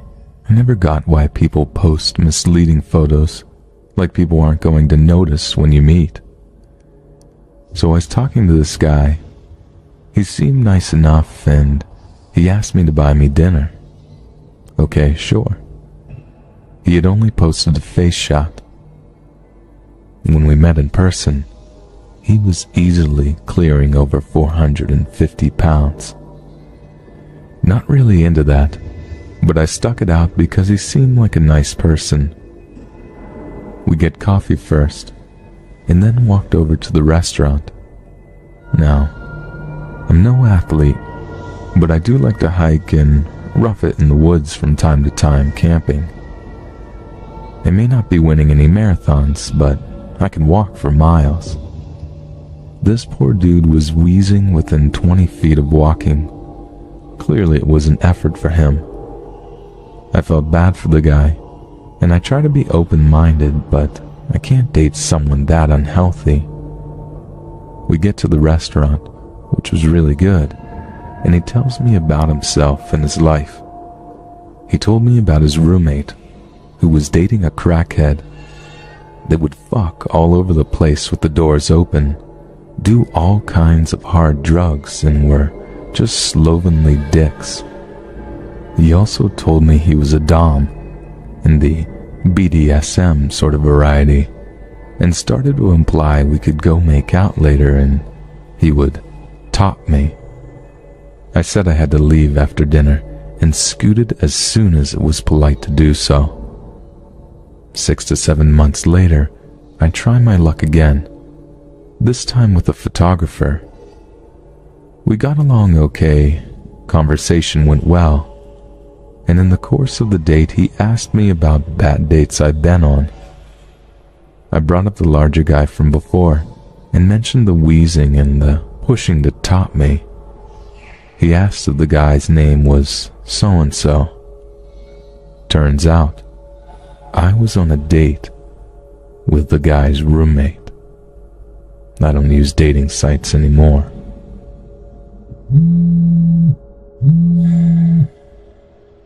Number 3. I went along with a friend on her first date with this guy she met on OkCupid. She was nervous about meeting him alone, so he told her to bring a friend and he'd bring one of his friends. She tells the guy I'm not single. He says that doesn't matter. His friend is cool with it and just likes to meet new people. I also like to meet new people and I'm willing to help her out, so I agree. Fast forward to the bar. Guy shows up and he's gotta be as old as my dad, which, whatever, she likes older guys. He still seemed kind of too old for her, but it's none of my business. He also came alone. Perhaps he figured he'd score 2 women at once this way. He sits down and everything immediately goes to hell. Guy keeps telling us about how gorgeous I am while trying to touch my friend, trying to get her to hug him, putting his hand on her knee, telling her to smile, stuff like that. Just being really obnoxious. She finally tells him he needs to stop touching her. He tells her to relax and keeps winking at us. Tells me I need to control her, telling us we're so gorgeous and so beautiful over and over again, as though he'd hit the magic number of compliments and we just rip our clothes off right then and there. Friend and I are giving each other the serious eyebrows. So I try to engage him. Tell me about yourself. What's your job? I make a lot of money. Wink. What do you like to do in your free time? Etc. He just keeps giving us stupid, vague answers like he's being coy, and just keeps repeating how pretty we are. Seeing that we're not going for it, he starts telling us, somewhat irritably, that we're just on scholarship. I ask him what that means, and he just winks again. This fucking guy. So I say, let me tell you what I think that means. I think that you're upset that we're not excited that a man of your age and means is spending time trying to woo us, and that we're only behaving this way because we're young and attractive. Is that what you're trying to say? He says no.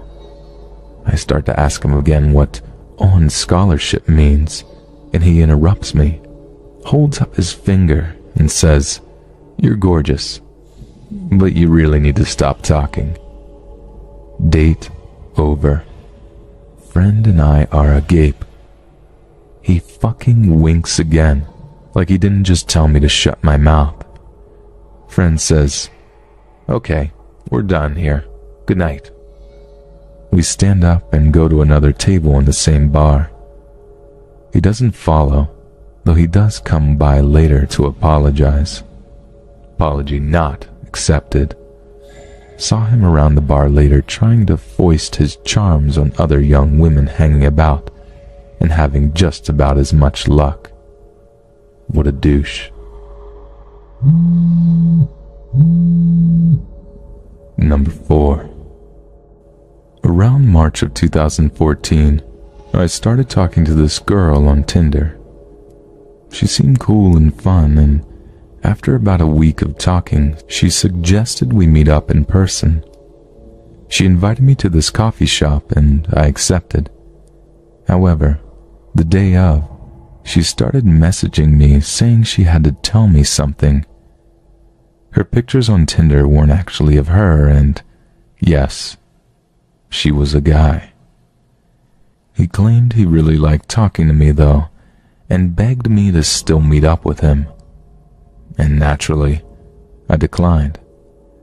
I blocked his profile and continued on with my life. About a week later, I started talking to another girl. Once again, she seemed cool and fun and we hit it off.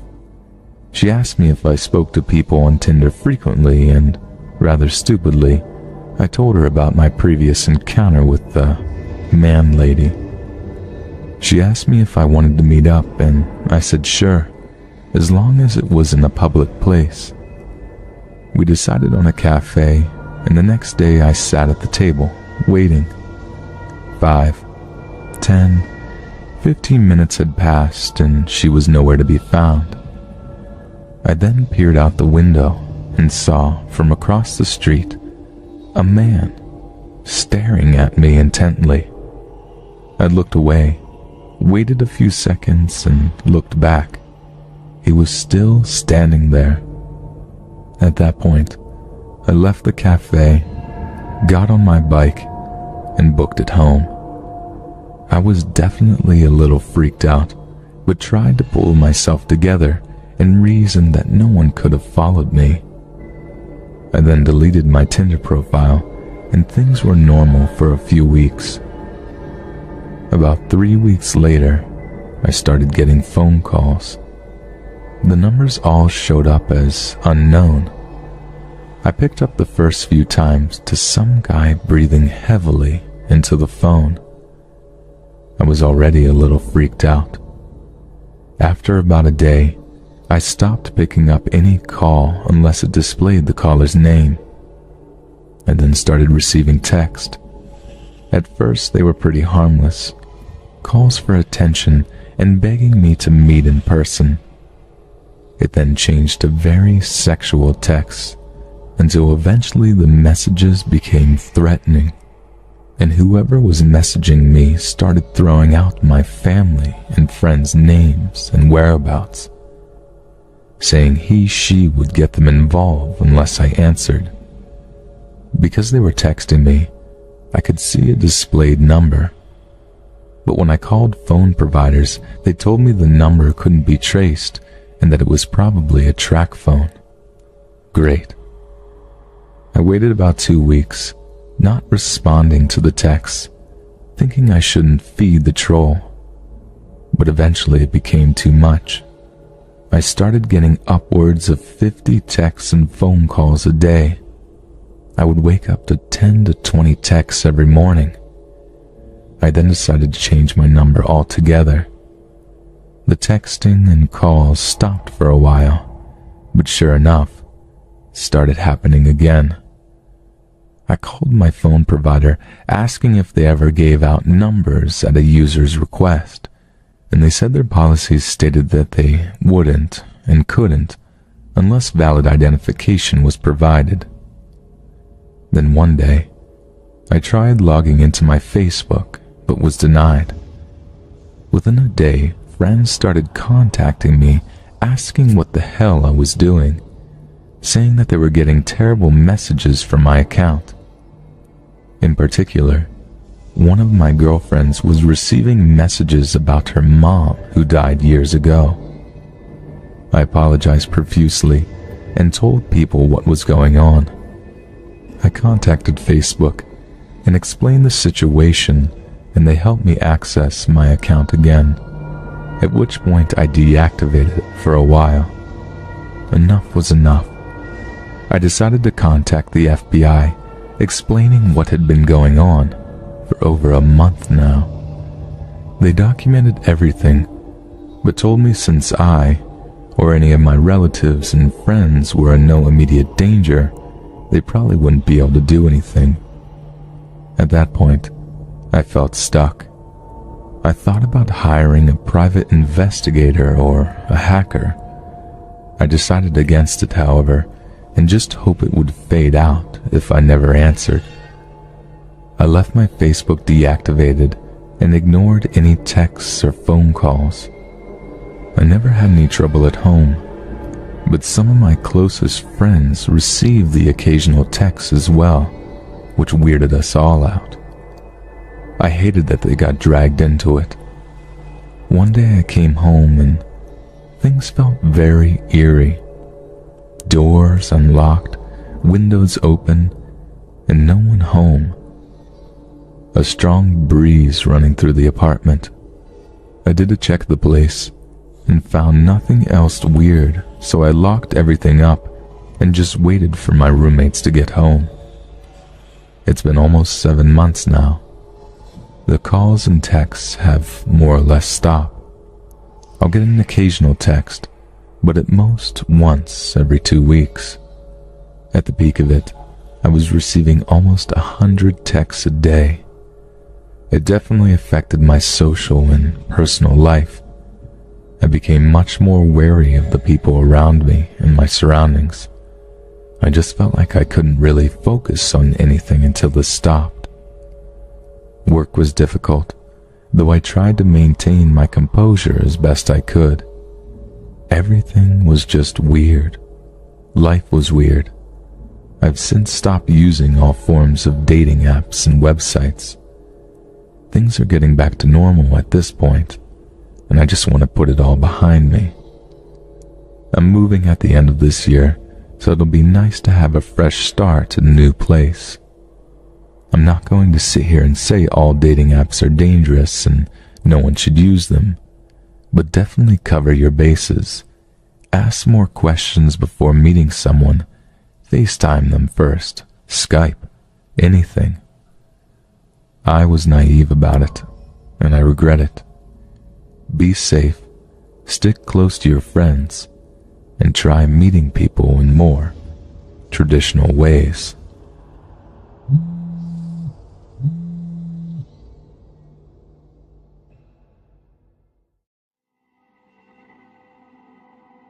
I was out camping with my mom and then 6-year-old brother when a white pickup truck rolls up into our campsite.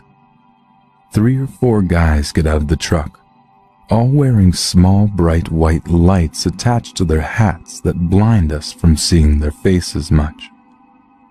They approach my mom and start asking her questions about who we are and what our plans are for the night. My little brother stared, whimpering, and stopped eating the Doritos he'd been happily munching on, and I got the impression that my mom was creeped out as well. So the men leave after about 5 minutes and told my mom that they were official campground employees who were just making sure everyone was doing all right. Their truck certainly didn't look official, and they weren't wearing anything that would suggest that they were more than just regular, albeit creepy, dudes wandering around and being nosy. My mom told my brother and I to get in the car and take only a few essentials, like clothes and a bit of food, and we went to my grandmother's house and spent the night there instead. We left the tent at the campsite, giving the illusion that we were still there. The next morning, after we told my grandmother about what had happened and that we were suspicious, we went back to the campsite to gather our things and head home. When we pulled up, we immediately noticed that our stuff had been picked through by someone who wasn't us. There were footprints leading up to our tent, and the zipper was stuck halfway open like someone was trying to close it. It was closed when we left, and they didn't succeed. Our sleeping bags also had boot prints on them. We never saw those guys again, but we still wonder what would have happened if we'd stayed.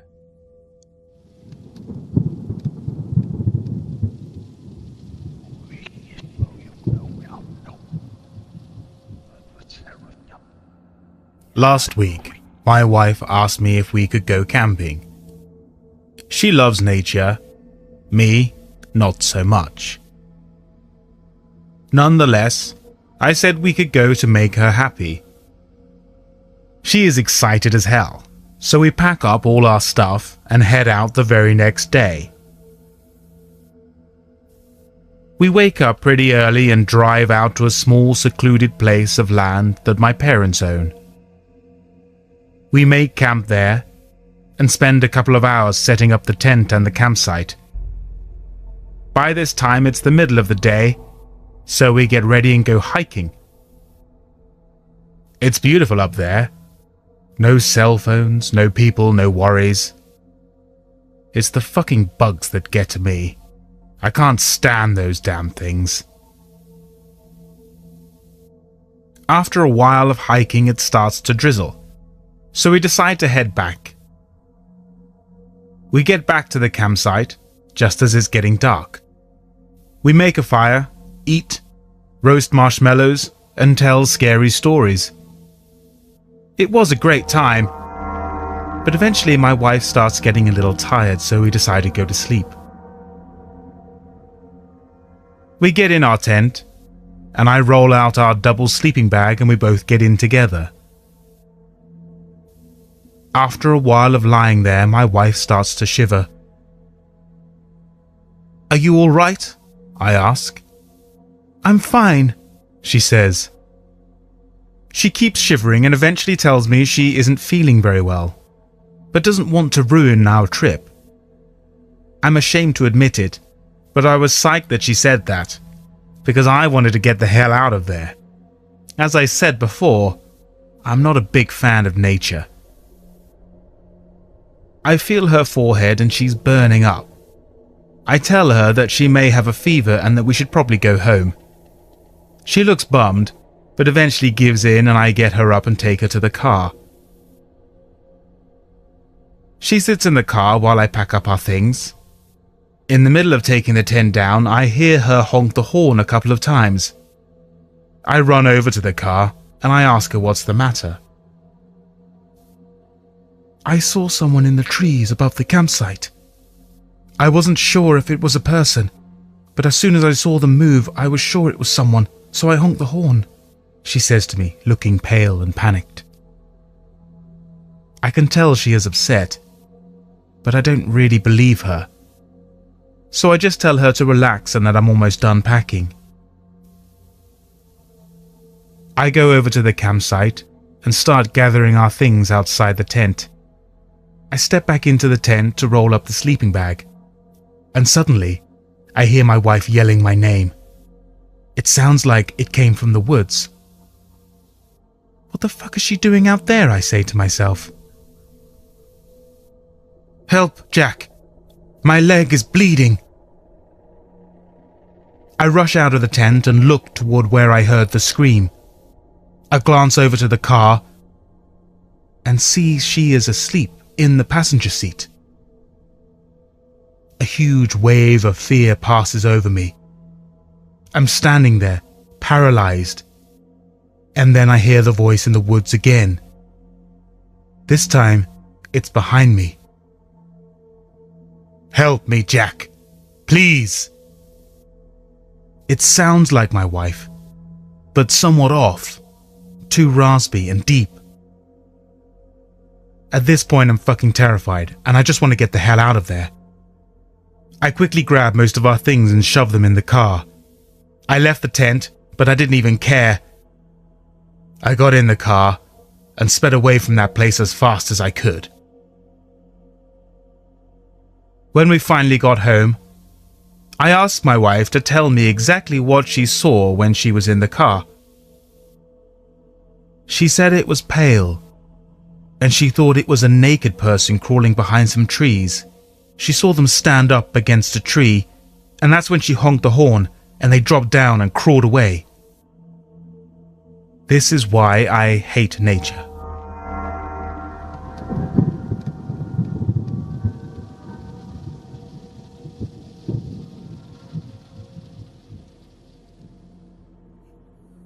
I want to start this by saying this is taking a lot for me to finally talk about. I've kept it a secret from my family, and from my friends who were a part of it, we never talked about what happened after that day. But I want to give you a backstory before I drive into details. I've never been much for the city, so living in the suburbs outside of one of the largest cities in Pennsylvania is not my ideal place to live. It's a small town with only a few thousand people living in it, but only a 5-minute drive to the middle of downtown.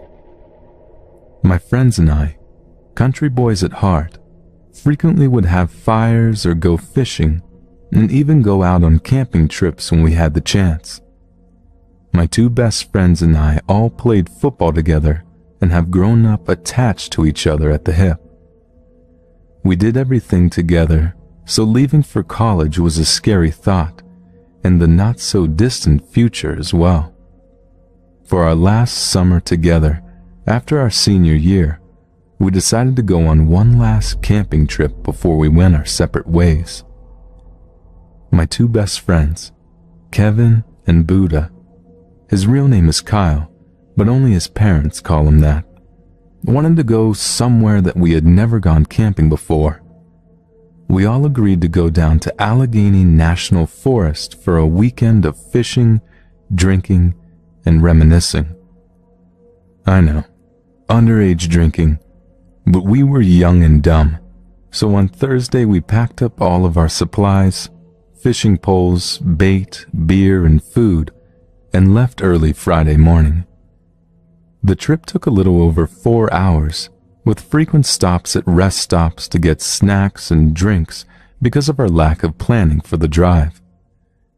Our parents made sure that we all had our cell phones in case something happened and we needed to call them. Of course, I didn't understand the point of that. If anything happened, they were 4 hours away, but naturally we took them just to make them happy. When we got to the camping area, we kept driving. Being the daredevils that we were, we wanted to be far away from anyone else to give it a real camping feel. We found a beautiful spot right on the edge of the lake, which we all agreed would be a perfect spot to pitch our tent. Because we love the fish, the first thing we did after we got our fire pit and tent ready was take our canoe straight for the lake. It was a beautiful day for fishing. The sun was shining without a cloud in the sky. I even caught a few bass for dinner. So that night we ate up the fish, drank half a case of beer, and told scary stories to freak each other out around the campfire. But something in the back of my mind told me that we were being watched. There were no signs of anyone else there for me to be alarmed, so I didn't say anything to the guys. But it was that type of feeling, almost a sixth sense, saying someone or something is there, just outside the light of the fire. I shook it off and decided to go to bed so I could stop freaking myself out or letting them see me starting to be afraid. The next day we slowly woke up and crawled out of the tent one by one. I cooked up some bacon and eggs, which we had brought in our cooler, and made a delicious plate for each of us. Kevin suggested that we go exploring through the woods, and since I love hiking, I was the first to jump out of my seat. We explored for a few hours, drank a few more beers, cooked up some more food, then took the boat out for some more fishing. We fished for a few hours in the middle of the calm lake. The sun was beginning to set, but night fishing was my cup of tea. But again, I got the feeling we were being watched. This time I couldn't help it. I asked my two best friends if they felt as if they were really alone out on the lake, and the color from both of their faces faded as they stared at me. Kevin and Buddha agreed they felt as if someone was watching us, and Buddha even said he felt the same way last night, without me even mentioning my feelings of last night. At this point we were all a little worried, but continued to fish because no one wanted to suggest that we leave or go back to shore. It was dark on the lake, with only our small lantern and glowing stick at the ends of our fishing rods. With what seemed like the blink of an eye, we all turned to see a small light in the woods across the lake. The light began to grow to the point it looked like a spotlight in the darkness, not pointing at the spot specifically, but in every direction. We were frozen with fear. I didn't know what to do but stare at it. I heard Kevin mumble, What the hell is that?" I immediately got extremely dizzy, and I believe I passed out. Or I got knocked out, I'm not sure. All I know is everything went black. I couldn't see the light, our lantern, or the glowing sticks anymore. The next memory I have is waking up in our tent. Kevin and Buddha were in their sleeping bags, both with a different pair of clothes on from the night before. I had pajamas on that I didn't even remember packing, and my side hurt like there was a razor blade in it. I got out of the tent, and there was a fire in our fire pit with bacon cooking in the pan. Kevin and Buddha woke up equally as confused, asking me what had happened. I personally had no idea. They both described a similar pain throbbing in their sides. I lifted my shirt to see if maybe I had a pine needle jabbed into me without me knowing, and all of our eyes were fixed on the small, now scarred cut on my side. My mind was racing. I had never got cut on my side, much less long enough ago for it to heal and scar. Kevin and Buddha lifted their shirts to find similar scars in the same location on their bodies. Buddha began to freak out now. Our canoe was tied up. The fire was started with breakfast cooking. Our fishing poles precisely spaced out, leaning up against a tree, had scars on our sides, and we had no idea how we got changed or into our tents. We were terrified. Without looking for an explanation, we packed our things and left immediately. None of us knew what had happened and had no memory after everything went dark. We were too afraid to tell our parents or anyone else. They may even be upset with me sharing this story on Reddit, but I need help. I need to know if this has happened to other people that went camping in the Allegheny Forest, or if this is our own terrible nightmare.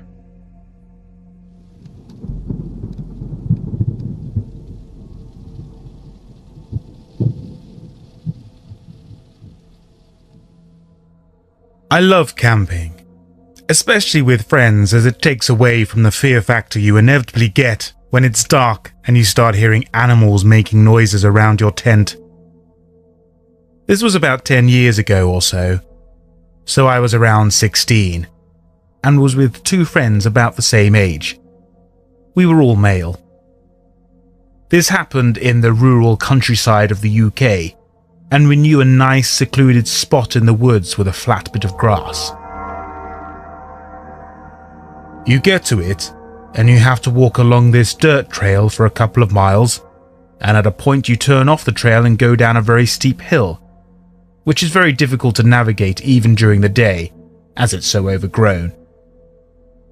From the path, you wouldn't know what a perfect camping spot it is from up there.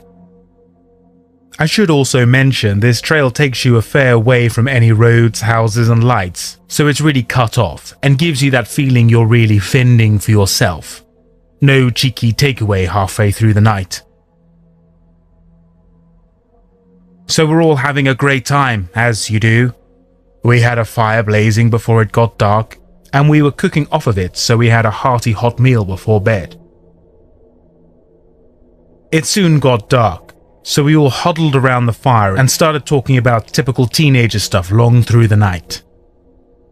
It was probably around 1:30 a.m. when we noticed two lights close together, like eyes, coming from the trail, but the lights gave off some kind of light a torch would. Is someone holding two torches in each hand, we thought. We watched the lights for a bit, and it's shining down at us so we can't see what's holding them, but we freak out because we think it could be the police, because it's illegal to have a fire while camping without permission in the UK, or some kind of weird monster. So we watch for a bit, and it doesn't move, and no one calls out. Eventually, we see it slowly moving closer, so we rushed inside the tent and sat still and listened. We didn't hear much, and soon calmed down and figured it must just be someone curious what the fire was and went on their way. But the next morning, we woke up to the tent door open, and none of us had got up in the night and forgot to close it. We looked around and saw the grass had been disturbed coming down the hill, but we were really confused what the person did.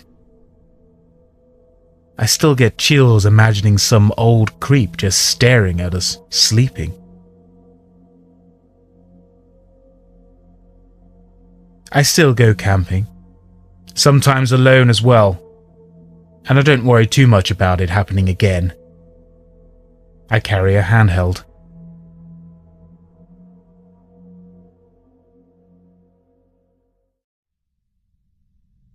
This happened when I was 11. My brothers and I had not long started at our new school. 3 days a week, Mom would drop us off, and the other 2, we had to catch the bus. This day, Mom dropped us off. As soon as she pulled up, I spotted a man standing at the only gate into the school. Apparently, no one thought that was creepy. I begged Mom to drop us off out back, but she was running late for work and wouldn't listen. I waited for Mom to drive off, and I told my brothers, who were 9 and 6, to do exactly as I said, without question.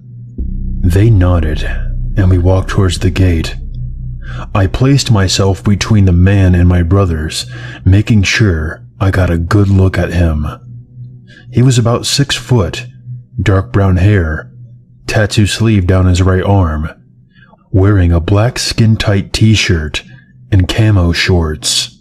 As we walked past him, I noticed something that made my heart skip. In his hand, closest to the school gate, was a pocket knife he was flicking in and out. At that point, priority 1 was to get my brother somewhere safe. I made them walk quickly in front of me to the library. I told them not to leave the library until I came back to get them. Then I made my way to the office through the staff room. My teacher, Mrs. Muddle, stopped me and tried to make me go back out in front of the school to the office. I looked at her and said, "There's a man in front of the school with a knife." She could see that I was dead serious and let me through. The office lady called the cops, who were quick to show up and arrest the guy. Lunchtime that same day, I was called into the principal's office. Before I could ask what I had done, I was always getting into trouble. I was pulled into a hug by some random lady who couldn't stop thanking me for saving her son's life. Turns out, the guy was the father of one of the students, who had been physically abusing the kid and his mother. When she decided to leave him and stop him from seeing his son, he decided that he would kidnap and kill the boy because he saw that if he couldn't have him, no one could.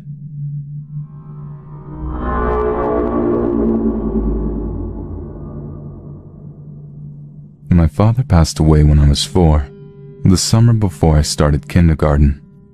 I don't remember very much about him, but the things I do remember chill me to the bone, and I've never spoken of these memories before. My father built custom motorcycles and owned his own vehicle repair shop that was attached to a small cafe in rural Saskatchewan, just off the American border. We all lived on a farm about 20 kilometers away from the shop. My father worked late hours, so my mother would tuck me into bed every night. I remember trying to stay awake in my bed every night, waiting for Daddy to come home so I could say goodnight. My toddler body wouldn't allow it, and no matter how hard I fought, I would always be asleep before long, but always to wake up bright and early to find Daddy in the kitchen, smiling with a warm hug. One night, I stayed awake long enough to hear Daddy's truck pull up and his door slam. I waited a little while in my bed, listening. I heard lots of banging noises coming from where the truck was parked. I was beginning to get impatient.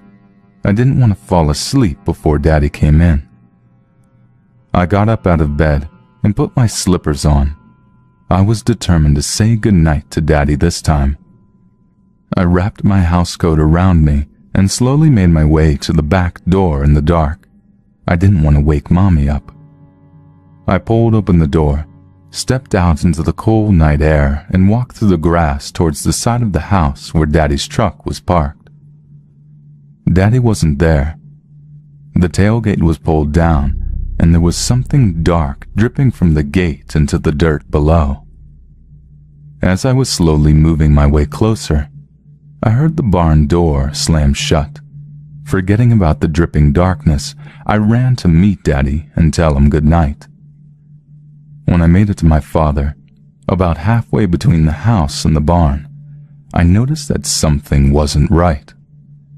Daddy had a funny look on his face, and his blue overalls were stained red. I looked at Daddy, but couldn't bring myself to say a word. I was suddenly very scared. Daddy picked me up, carried me into the house, and put me back in bed. He tucked me in and kissed me on the forehead, then left without a word. It took me a long time to fall asleep that night, and I heard a lot of very strange noises coming from outside. I never stayed up to say goodnight to my daddy again.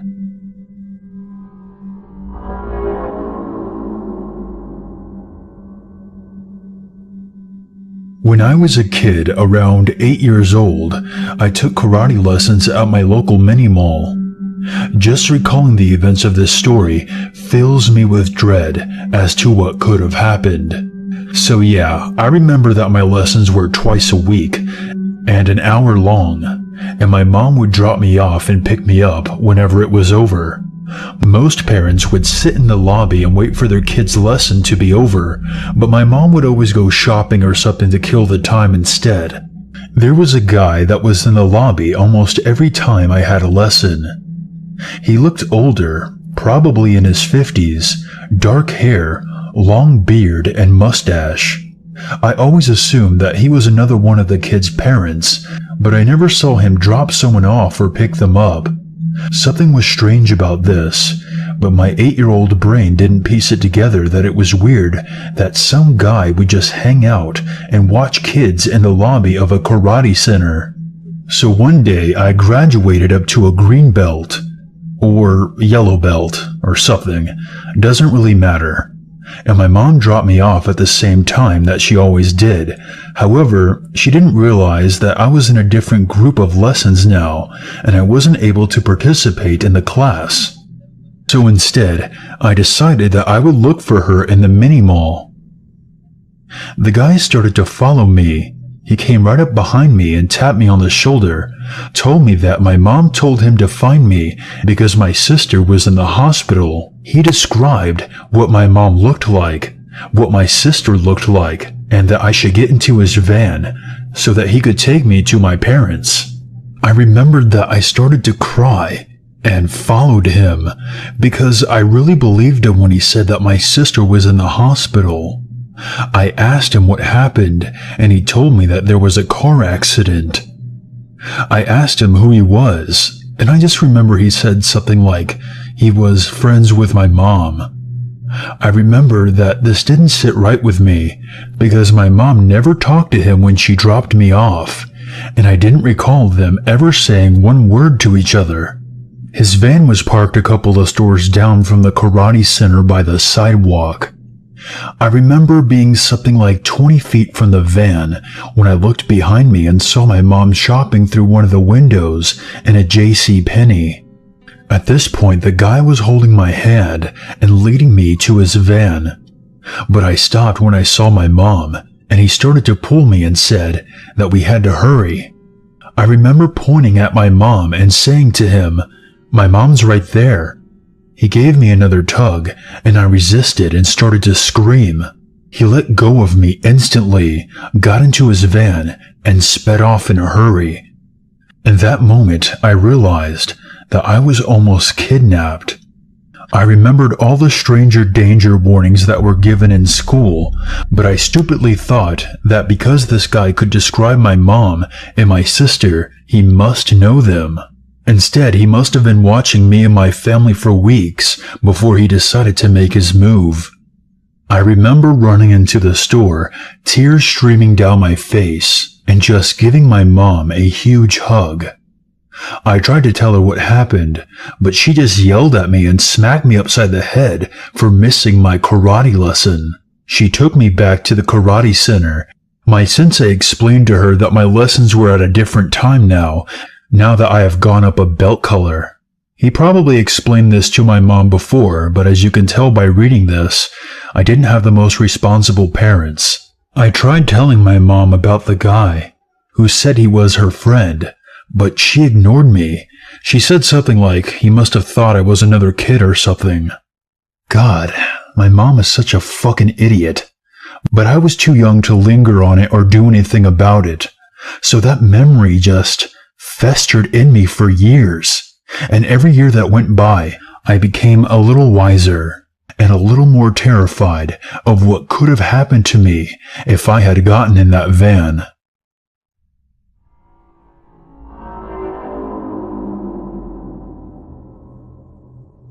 Long story short, I haven't seen my mother in a very long time. Since I was maybe 13 or 14, and between being born and her disappearing forever, I didn't see her all that much based on the fact that she had very little interest in me or being a mom in general. I was younger when this happened. My grandmother got me into ghost stories, and so they didn't really scare me particularly. When I was maybe 7 or 8, I was used to my mom not really paying attention to me, and we resided in a house with her mother where I spent most of my days alone or with my grandma, who was literally insane. She'd buy me things and tell me how sorry my mother was for everything she'd done to me. It was bullshit. It was a dismal existence in that house, and it was my last full day before going back to where I was happy, my father's mother's house. Anyway, my mother looked like shit. She was heavy into cocaine, and she just looks at me. "Hey, you want to go see something cool?" I thought it was that day that her mom said would come, when she'd finally quit treating me like I didn't exist. I just nodded and followed her out to her car. We live in Colorado, and my mother was based in a little one-horse town in Washington State. She hadn't been in Colorado much. She'd come when I was 2 years old, I think. Needless to say, she didn't know Colorado very well. So we got in the car and we began driving. We drove past every single place that I knew, and I asked her where we were going. She didn't reply. We ended up in a tiny town, smaller than her hometown. All the buildings were old, and both the restaurant and bookstore we went into smelled musty. We spent some time in a used bookstore, where she immediately left me and went to her own section. She often just left me alone in public places, and had left me in them a few times, so I thought moms were just supposed to do that. I went to the kids' books, and after a while my mother came and found me and said, "Let's go." Thinking the adventure was over, I got into the car and thought nothing more of it. When I settled in the car and was ready to go over to my other grandmother's house already, she looked back at me and said we were going to that cool place she was talking about. I sat back and waited and watched out the window, and my mother stopped at a very old cemetery. I felt my small chest tighten as my mom got out of the car and looked at me expecting me to get out of the car. I did so, and like in the bookstore, she wandered off. The huge lot had all big tombstones all sticking out of the ground, so I wandered around for a while and all that. After probably an hour or so of wandering around the cemetery on my own, looking for my mother, she popped up out of nowhere and said she wanted my picture. She put me next to a random tombstone and snapped a picture with her camera she apparently kept in her purse. Most of my life I was terrified of my mother, and when she left when I was 13, she was taken away for something I don't really feel comfortable talking about. However, when I found out that something was actually off with her, and that she was considered as mentally gone as my grandmother, I can't help but think of what was going through her mind, and what possessed her to bring me to a cemetery in a town I'd never been to. Scary or not to you, it haunts me.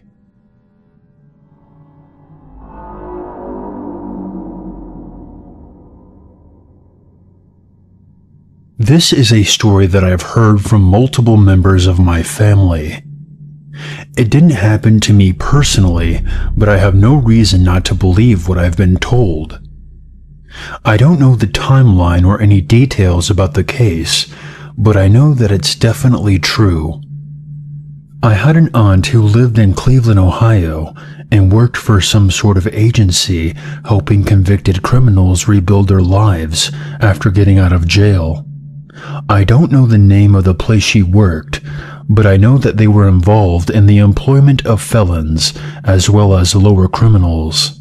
My aunt worked directly with the clients, finding out all the kinds of things that they were qualified to do, what skills they might have, what they enjoyed, that kind of thing. She had a lot of experience talking to people who have done terrible things in their lives, but she never judged them for it or assumed that they would continue their criminality. The agency had to check the clients to see if they were genuinely interested in changing their lives, so most of them just really wanted help in becoming legitimate. She had one client who had a very hard time with transportation. He didn't live anywhere near a bus station and thus had a hard time getting to and from the agency as well as to any job. In the months that my aunt worked with this man, they became friendly, and at one point she offered to help him with transportation when she could. This is how she ended up picking him up and dropping him off at his house. I assume that whatever job they found for this guy was close to where my aunt worked, so she would just take him on her way home. She said that he was nice enough, kind of quiet and eccentric, but nothing too strange. At one point, when she dropped him off, he invited her in for a drink, but their professional relationship disallowed her from doing so. After a while, this guy apparently got on his feet and left the agency, fending for himself. My aunt pretty much forgot about it. After some period of time, I'm not sure how long, perhaps anywhere from a few months to a year or two, my aunt sees this guy's face on television. The police had stormed his house, I think after complaints from his neighbors, and found a horror show inside. He had murdered something like 7 girls and women and hid them beneath his floorboards. According to the forensics, his victims had been killed different times, ranging from very recent to before my aunt had known him. So basically, this guy was actively killing at the time she was driving him to and from his house.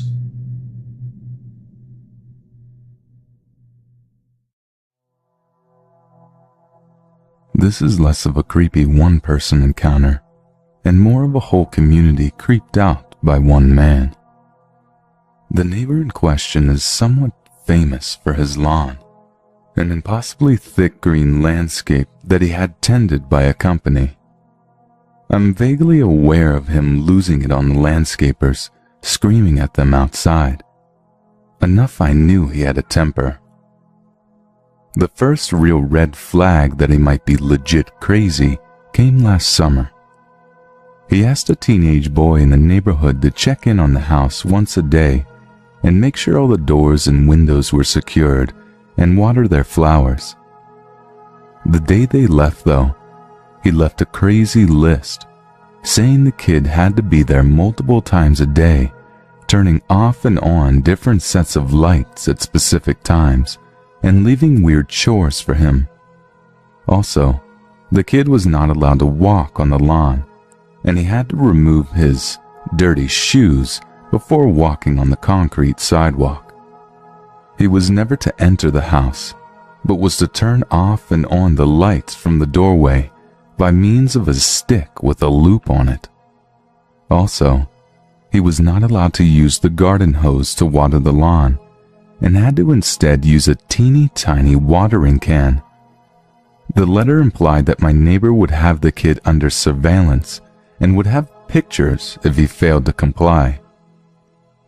Basically, the kid's parents called him and said they weren't comfortable with the situation anymore, and while they would keep an eye on the house, the deal was off. They argued over the phone. When my neighbor got back from vacation, it was early morning, and he immediately went to their house, woke them, and tried to pick a fight with them. One of the other neighbors is a retired colonel and came out to see what was going on and tried to settle the issue. Crazy Neighbor said that he would let it rest if he was allowed to bare-ass spank the kid. He flipped out when they told him hell no. Sometime after this, another neighbor was at the grocery store when he was concerned by Crazy Neighbor. Crazy Neighbor apparently just talked at him in rapid fire for a half hour. Among other things, he started saying how wives shouldn't have friends, and said that his wife's sister was so fat she broke the toilet seat last time she visited. After this, everyone started talking about how you don't see his wife anywhere. Occasionally she will be out watering flowers, but while her husband is seen out, she isn't. Considering that she used to be a social butterfly, this is weird.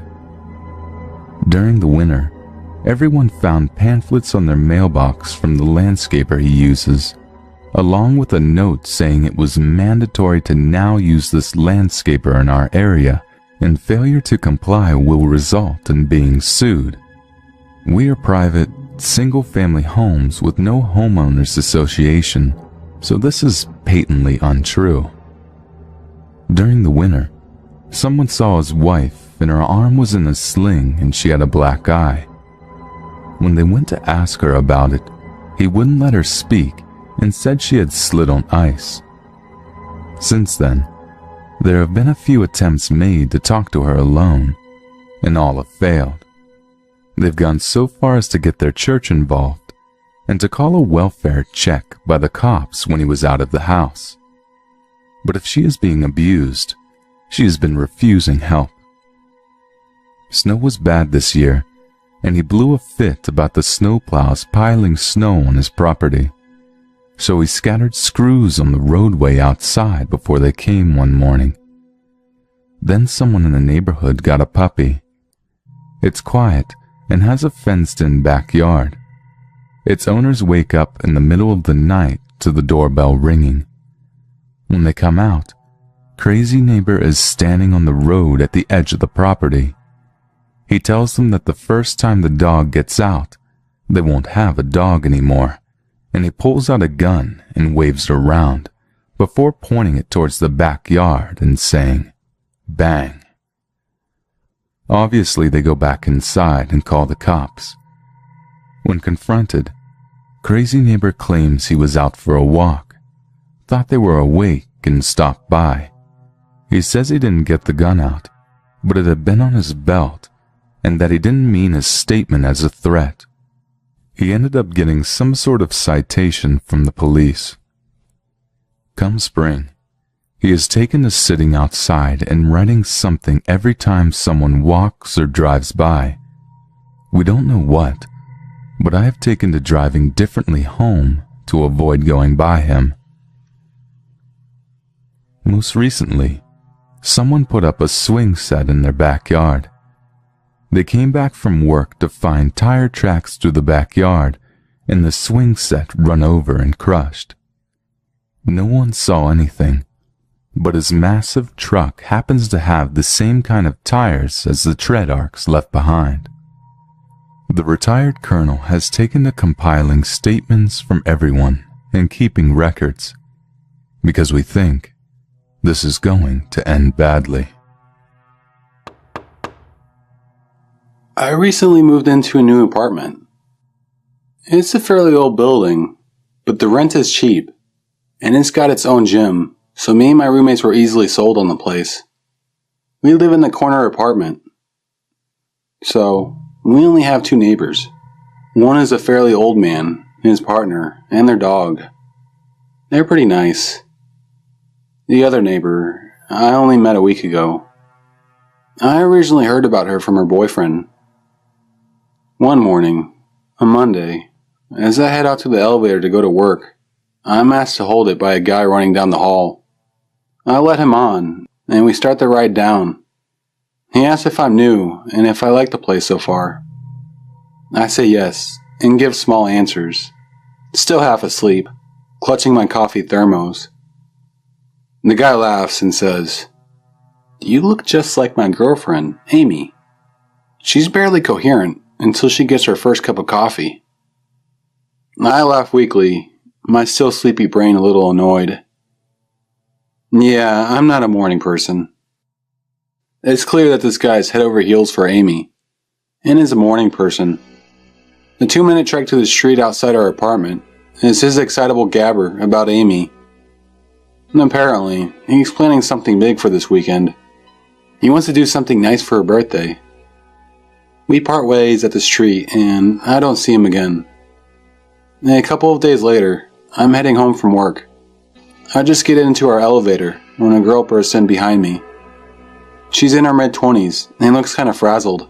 I tug my headphones out and ask, "Hey, are you okay?" "Oh, yeah, I'm just..." She stares at the entrance of our building until the doors to the elevator close. I'm getting a bad feeling. What's up with her? She looks scared out of her mind. I ask what floor she would like and if she's okay again. The girl shakily replies floor 7, my floor, and that she is fine. We get out together, and I realize that she is in fact my other neighbor. Trying to seem friendly, since she has clearly had some sort of horrible day, I say, "Oh, I'm sorry I didn't introduce myself sooner. My name is Alice. I live right next door." She shakes my hand, having calmed down some now. "I'm Amy." I smile. "Well, have a good night, and tell your boyfriend I said hi, okay?" My stomach twists as I see what little color has been returned to Amy's face drain away. I don't have a boyfriend. Trying to fish for some realistic explanation in my head, I press on with it. "Your roommate, then. Sorry, I didn't mean to assume." Amy shakes her head. "I live alone." "Who told you that they were my boyfriend?" I explained the meeting with the elevator guy a couple days prior. Amy, now looking sick, hurriedly explains the situation and insists I go file a police report with her then and there. This man, whose name I learn is Dan, has been stalking Amy for over 3 months. He's her ex-boyfriend, and things ended very badly for them. She's been trying to get a restraining order since he's shown up at her work regularly, been making phone calls, and now apparently has figured out where she lives. I explained Dan's plans to do something special for Amy that weekend to the police. We asked if there was any way someone could watch the complex for her that night. This request goes nowhere, and a restraining order can't be taken up yet. And apparently, not enough evidence, and she has never been harmed by Dan. We head back to the apartment.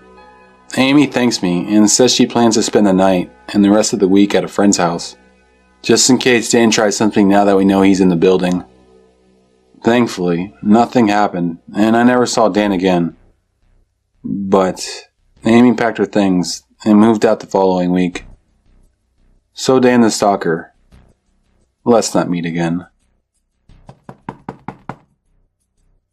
So yesterday I was at my sister's house with my mom, watching my son and nephews play in the yard. One of my nephews, Harrison, was picking bark off a tree when I remembered an odd encounter I had as a kid. I said, "So weird," out loud, thinking about the encounter.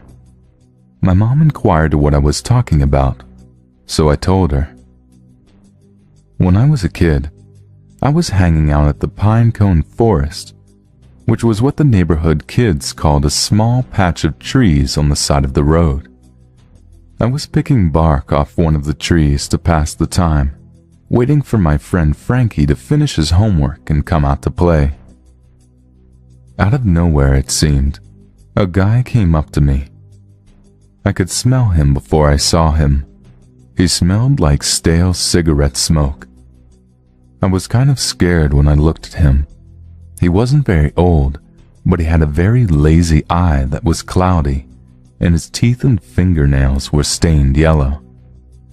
My mom taught me to be nice to people, even if they don't look like me, so I faked a smile and said hello. "What are you doing?" he asked me. The smell of his breath was the worst. I'm picking the bark off this tree. You shouldn't do that. It's like picking off the tree's skin. How would you feel if someone picked off your skin? He said while lightly pinching my arm with his sharp yellow nails. I don't know, I replied and took my arm back.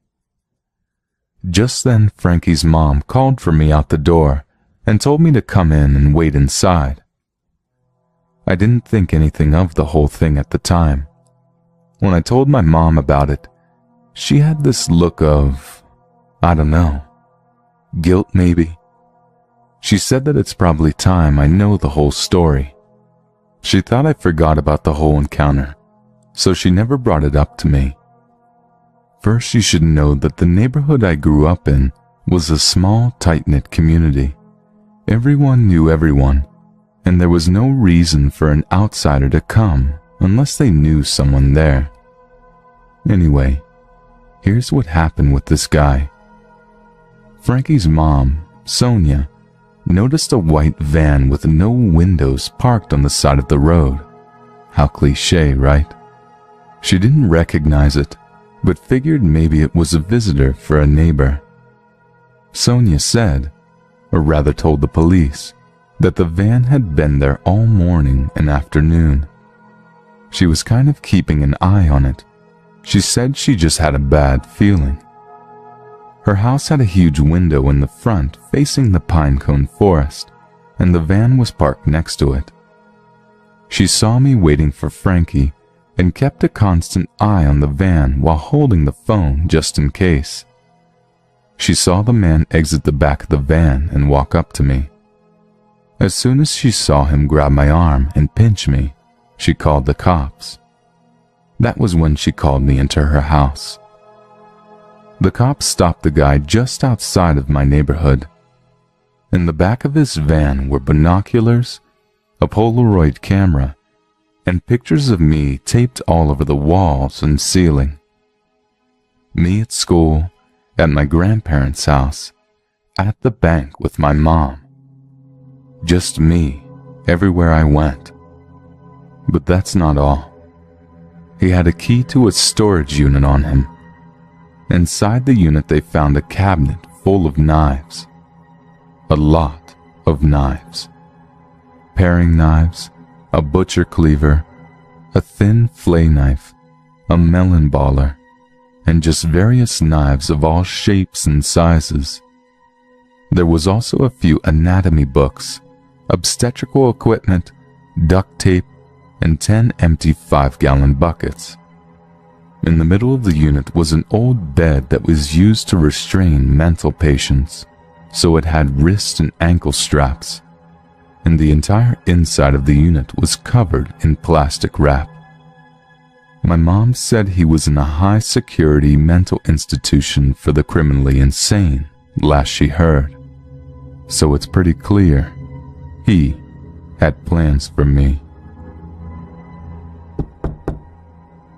So this is my first post here. I hope this is a good fit. I lurked and read a lot of creepy encounters here. So often people will mention how they give off a creeper vibe. It would be nice if they all did, because this guy didn't. So for background, this guy, we'll call him Pete, is the brother of one of my neighbors. I'm 34, he's around my age, and my daughter is 8 and plays with the neighbor's kids sometimes. Neighbors are relatively normal people. Yeah, they party a bit, but so do I. Pete seemed as normal as anyone. He didn't have the creeper vibe at all. No sweatpants and tank top with random stains. He didn't drive a creepy van. Never made any inappropriate comments. In fact, he kept a neat goatee and was quite well dressed. And the few times I've met him, we drank and smoked together, and he just seemed like an all-around decent guy. And then one day, the cops are there. They take Pete away in cuffs, and he doesn't live there. But I guess they had a warrant and knew him to visit there, so that's where they got him. Now I figured it was probably no big deal. Maybe a drug charge, or outstanding warrants for some petty stuff. Now I don't ask, because it hardly seems polite to say, "Hey, what did your brother get arrested for?" but it's public record, and I know his name, so of course I checked. And the charge was about as bad as it could possibly be. Child rape. Victim under the age of 13. What in the actual fuck? He didn't seem like that type at all. And I guess that's what really creeps me out. Sick, twisted pedophiles that could easily be mistaken for a normal person. And as the father of a young girl, that scares me more than anything else. The creeper vibe just wasn't there. Anyway, he was convicted and will die in prison.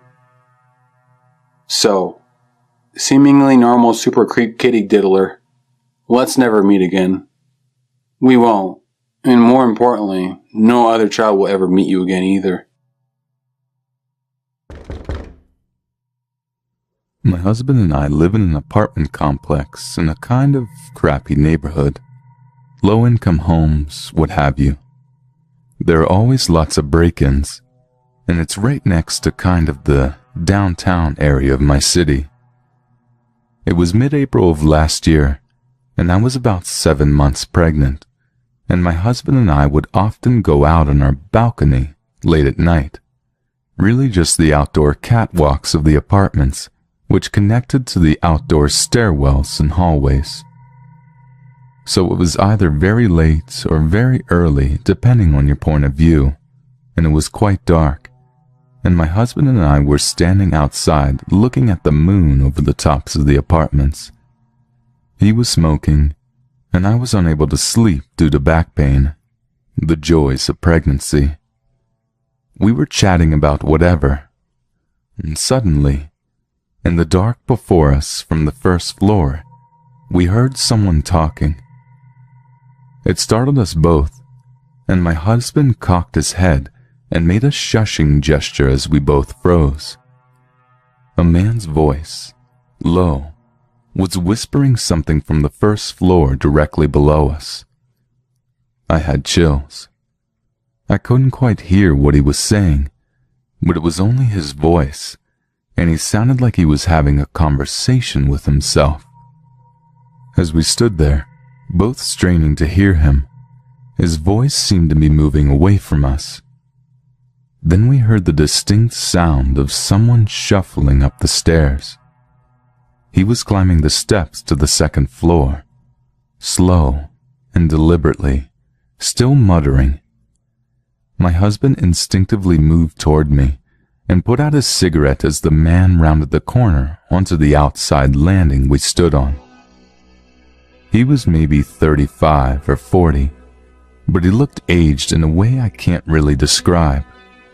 His hair was prematurely gray. He looked really tired at first glance because of his body language, but his eyes were frantic.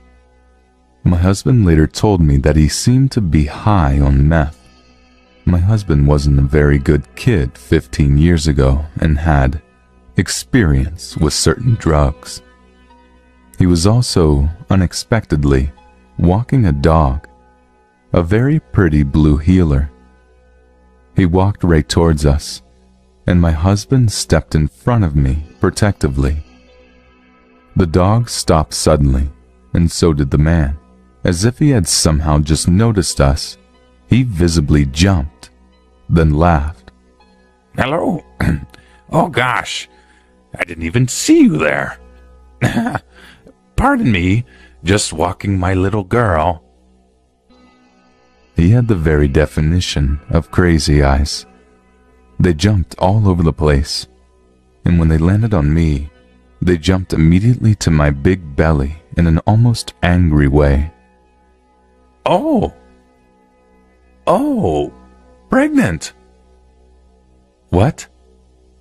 I said, sounding like a jerk even to myself. You're pregnant? Yeah? My wife, well, ex-wife, she used to be a doula. Used to do those things. Used to help out ladies and deliver them, yeah. Babies are great. I have 2 babies. Well, my wife has them. Well, ex-wife, I guess. Yeah. It's hard to really convey how he was talking. He sounded really excited, but also weirdly desperate. You could tell maybe he wanted someone to talk to. Now I should mention that I'm a filthy bleeding heart, and my husband is a take-no-shit, look-out-for-number-one kind of guy. He cuts the guy off mid-ramble and says, "We were just going inside, man. You have a good night." Sure, I'm sorry. I'm Mike, by the way. I'm Mike. Mike. He sticks his hand out, and I shake it. His hands are soaking wet. I almost immediately yank my hand back, and he doesn't even notice. He's taking the dog leash and twisting it weirdly. Every muscle inside of my body is screaming for me to get away from this man. Instead, I tell him my name. At this point, my husband grabs my arm and yanks me towards our apartment, past Mike and the pretty dog. I waddle to the door, and as I open it, look back. Mike is watching me very intently. Once we get inside, we lock the door and talk about him. My husband is insisting he was on meth. He also mentions that it's weird that he's walking his dog upstairs at 3 a.m. when we knew he didn't live in our building. I wrote the guy off as a creepy drug addict, brought our shotgun into the bedroom, and fell asleep. 3 nights later, we are outside again. The building across the street from us is another apartment building, and moments after we walk outside, Mike comes out, staring right at us, walking his dog. He is smiling weird. He's headed for the stairs. We wave and go inside and lock the door again. 2 days after that, I'm getting out of my car at around 4 p.m. and he appears, pretty much at my trunk. 1 second I was grabbing my stuff to get up, and the next second he was standing there. There was no dog this time. He engages me in this weird conversation about how he knows my little girl is gonna be beautiful, just like me, and how lucky I am, how I should never ever get divorced because it ruins people's lives. I can tell he is extremely depressed. He says his daughter and wife left him only a few months ago. My husband yells for me from the balcony, and I make a lame excuse and leave Mike to his weird, jittery self. Husband interrogated me on what I said and warned me to just stay away from him. That night, there's a knock at my door. I check my phone, and it's 3:30 a.m.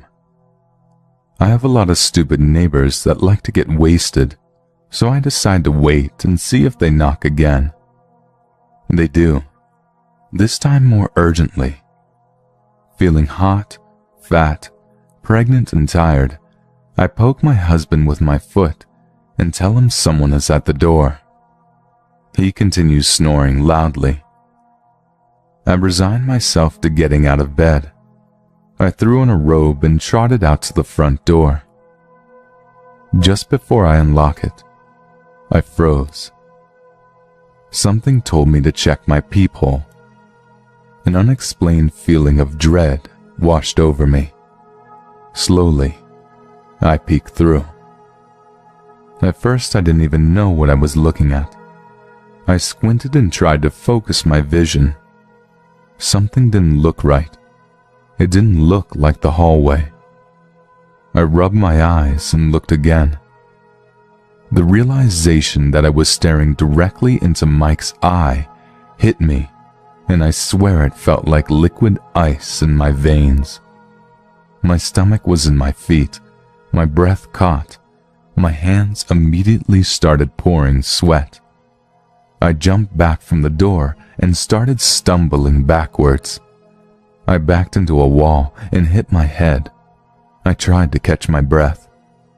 Mike knocked again and called my name, softly, like he didn't want to wake anyone, like he knew I was there. He probably did, Looking into the opposite side of a people will show no clear images, but will show shadows. I turned around and ran into my bedroom, shut the door, and shook my husband awake. He sat bolt upright and grabbed his shotgun, told me to stay in bed. I heard him tell Mike to leave or he was going to call the police, and then silence. Within a minute, my husband came back into the room and said he was gone, that if I heard anything else to wake him up. I agreed and didn't sleep anymore that night. Several weeks passed before we heard from him. In fact, we'd all but forgotten about him until our car got broken into. The cops showed up to collect evidence, and we told them about Mike, about his creepy behavior, and how we suspected him of doing it. They seemed confused until we mentioned his dog, and then the officer paled. He asked for a full description of what Mike had done. He wanted a statement. Mike got picked up 2 nights after the People incident for aggravated sexual assault on a pregnant woman in her own home, 2 buildings down from us. He had extremely bad PTSD from his time in the Corps, and was also a meth abuser, just as the husband had predicted. So, I'm so glad that I checked that stupid People.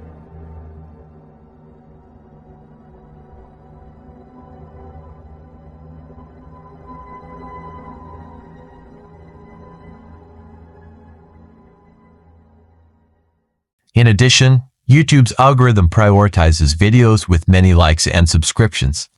So, if you enjoyed this video, please click the like and subscribe buttons to help more people see and know about this content. Thank you for watching and listening.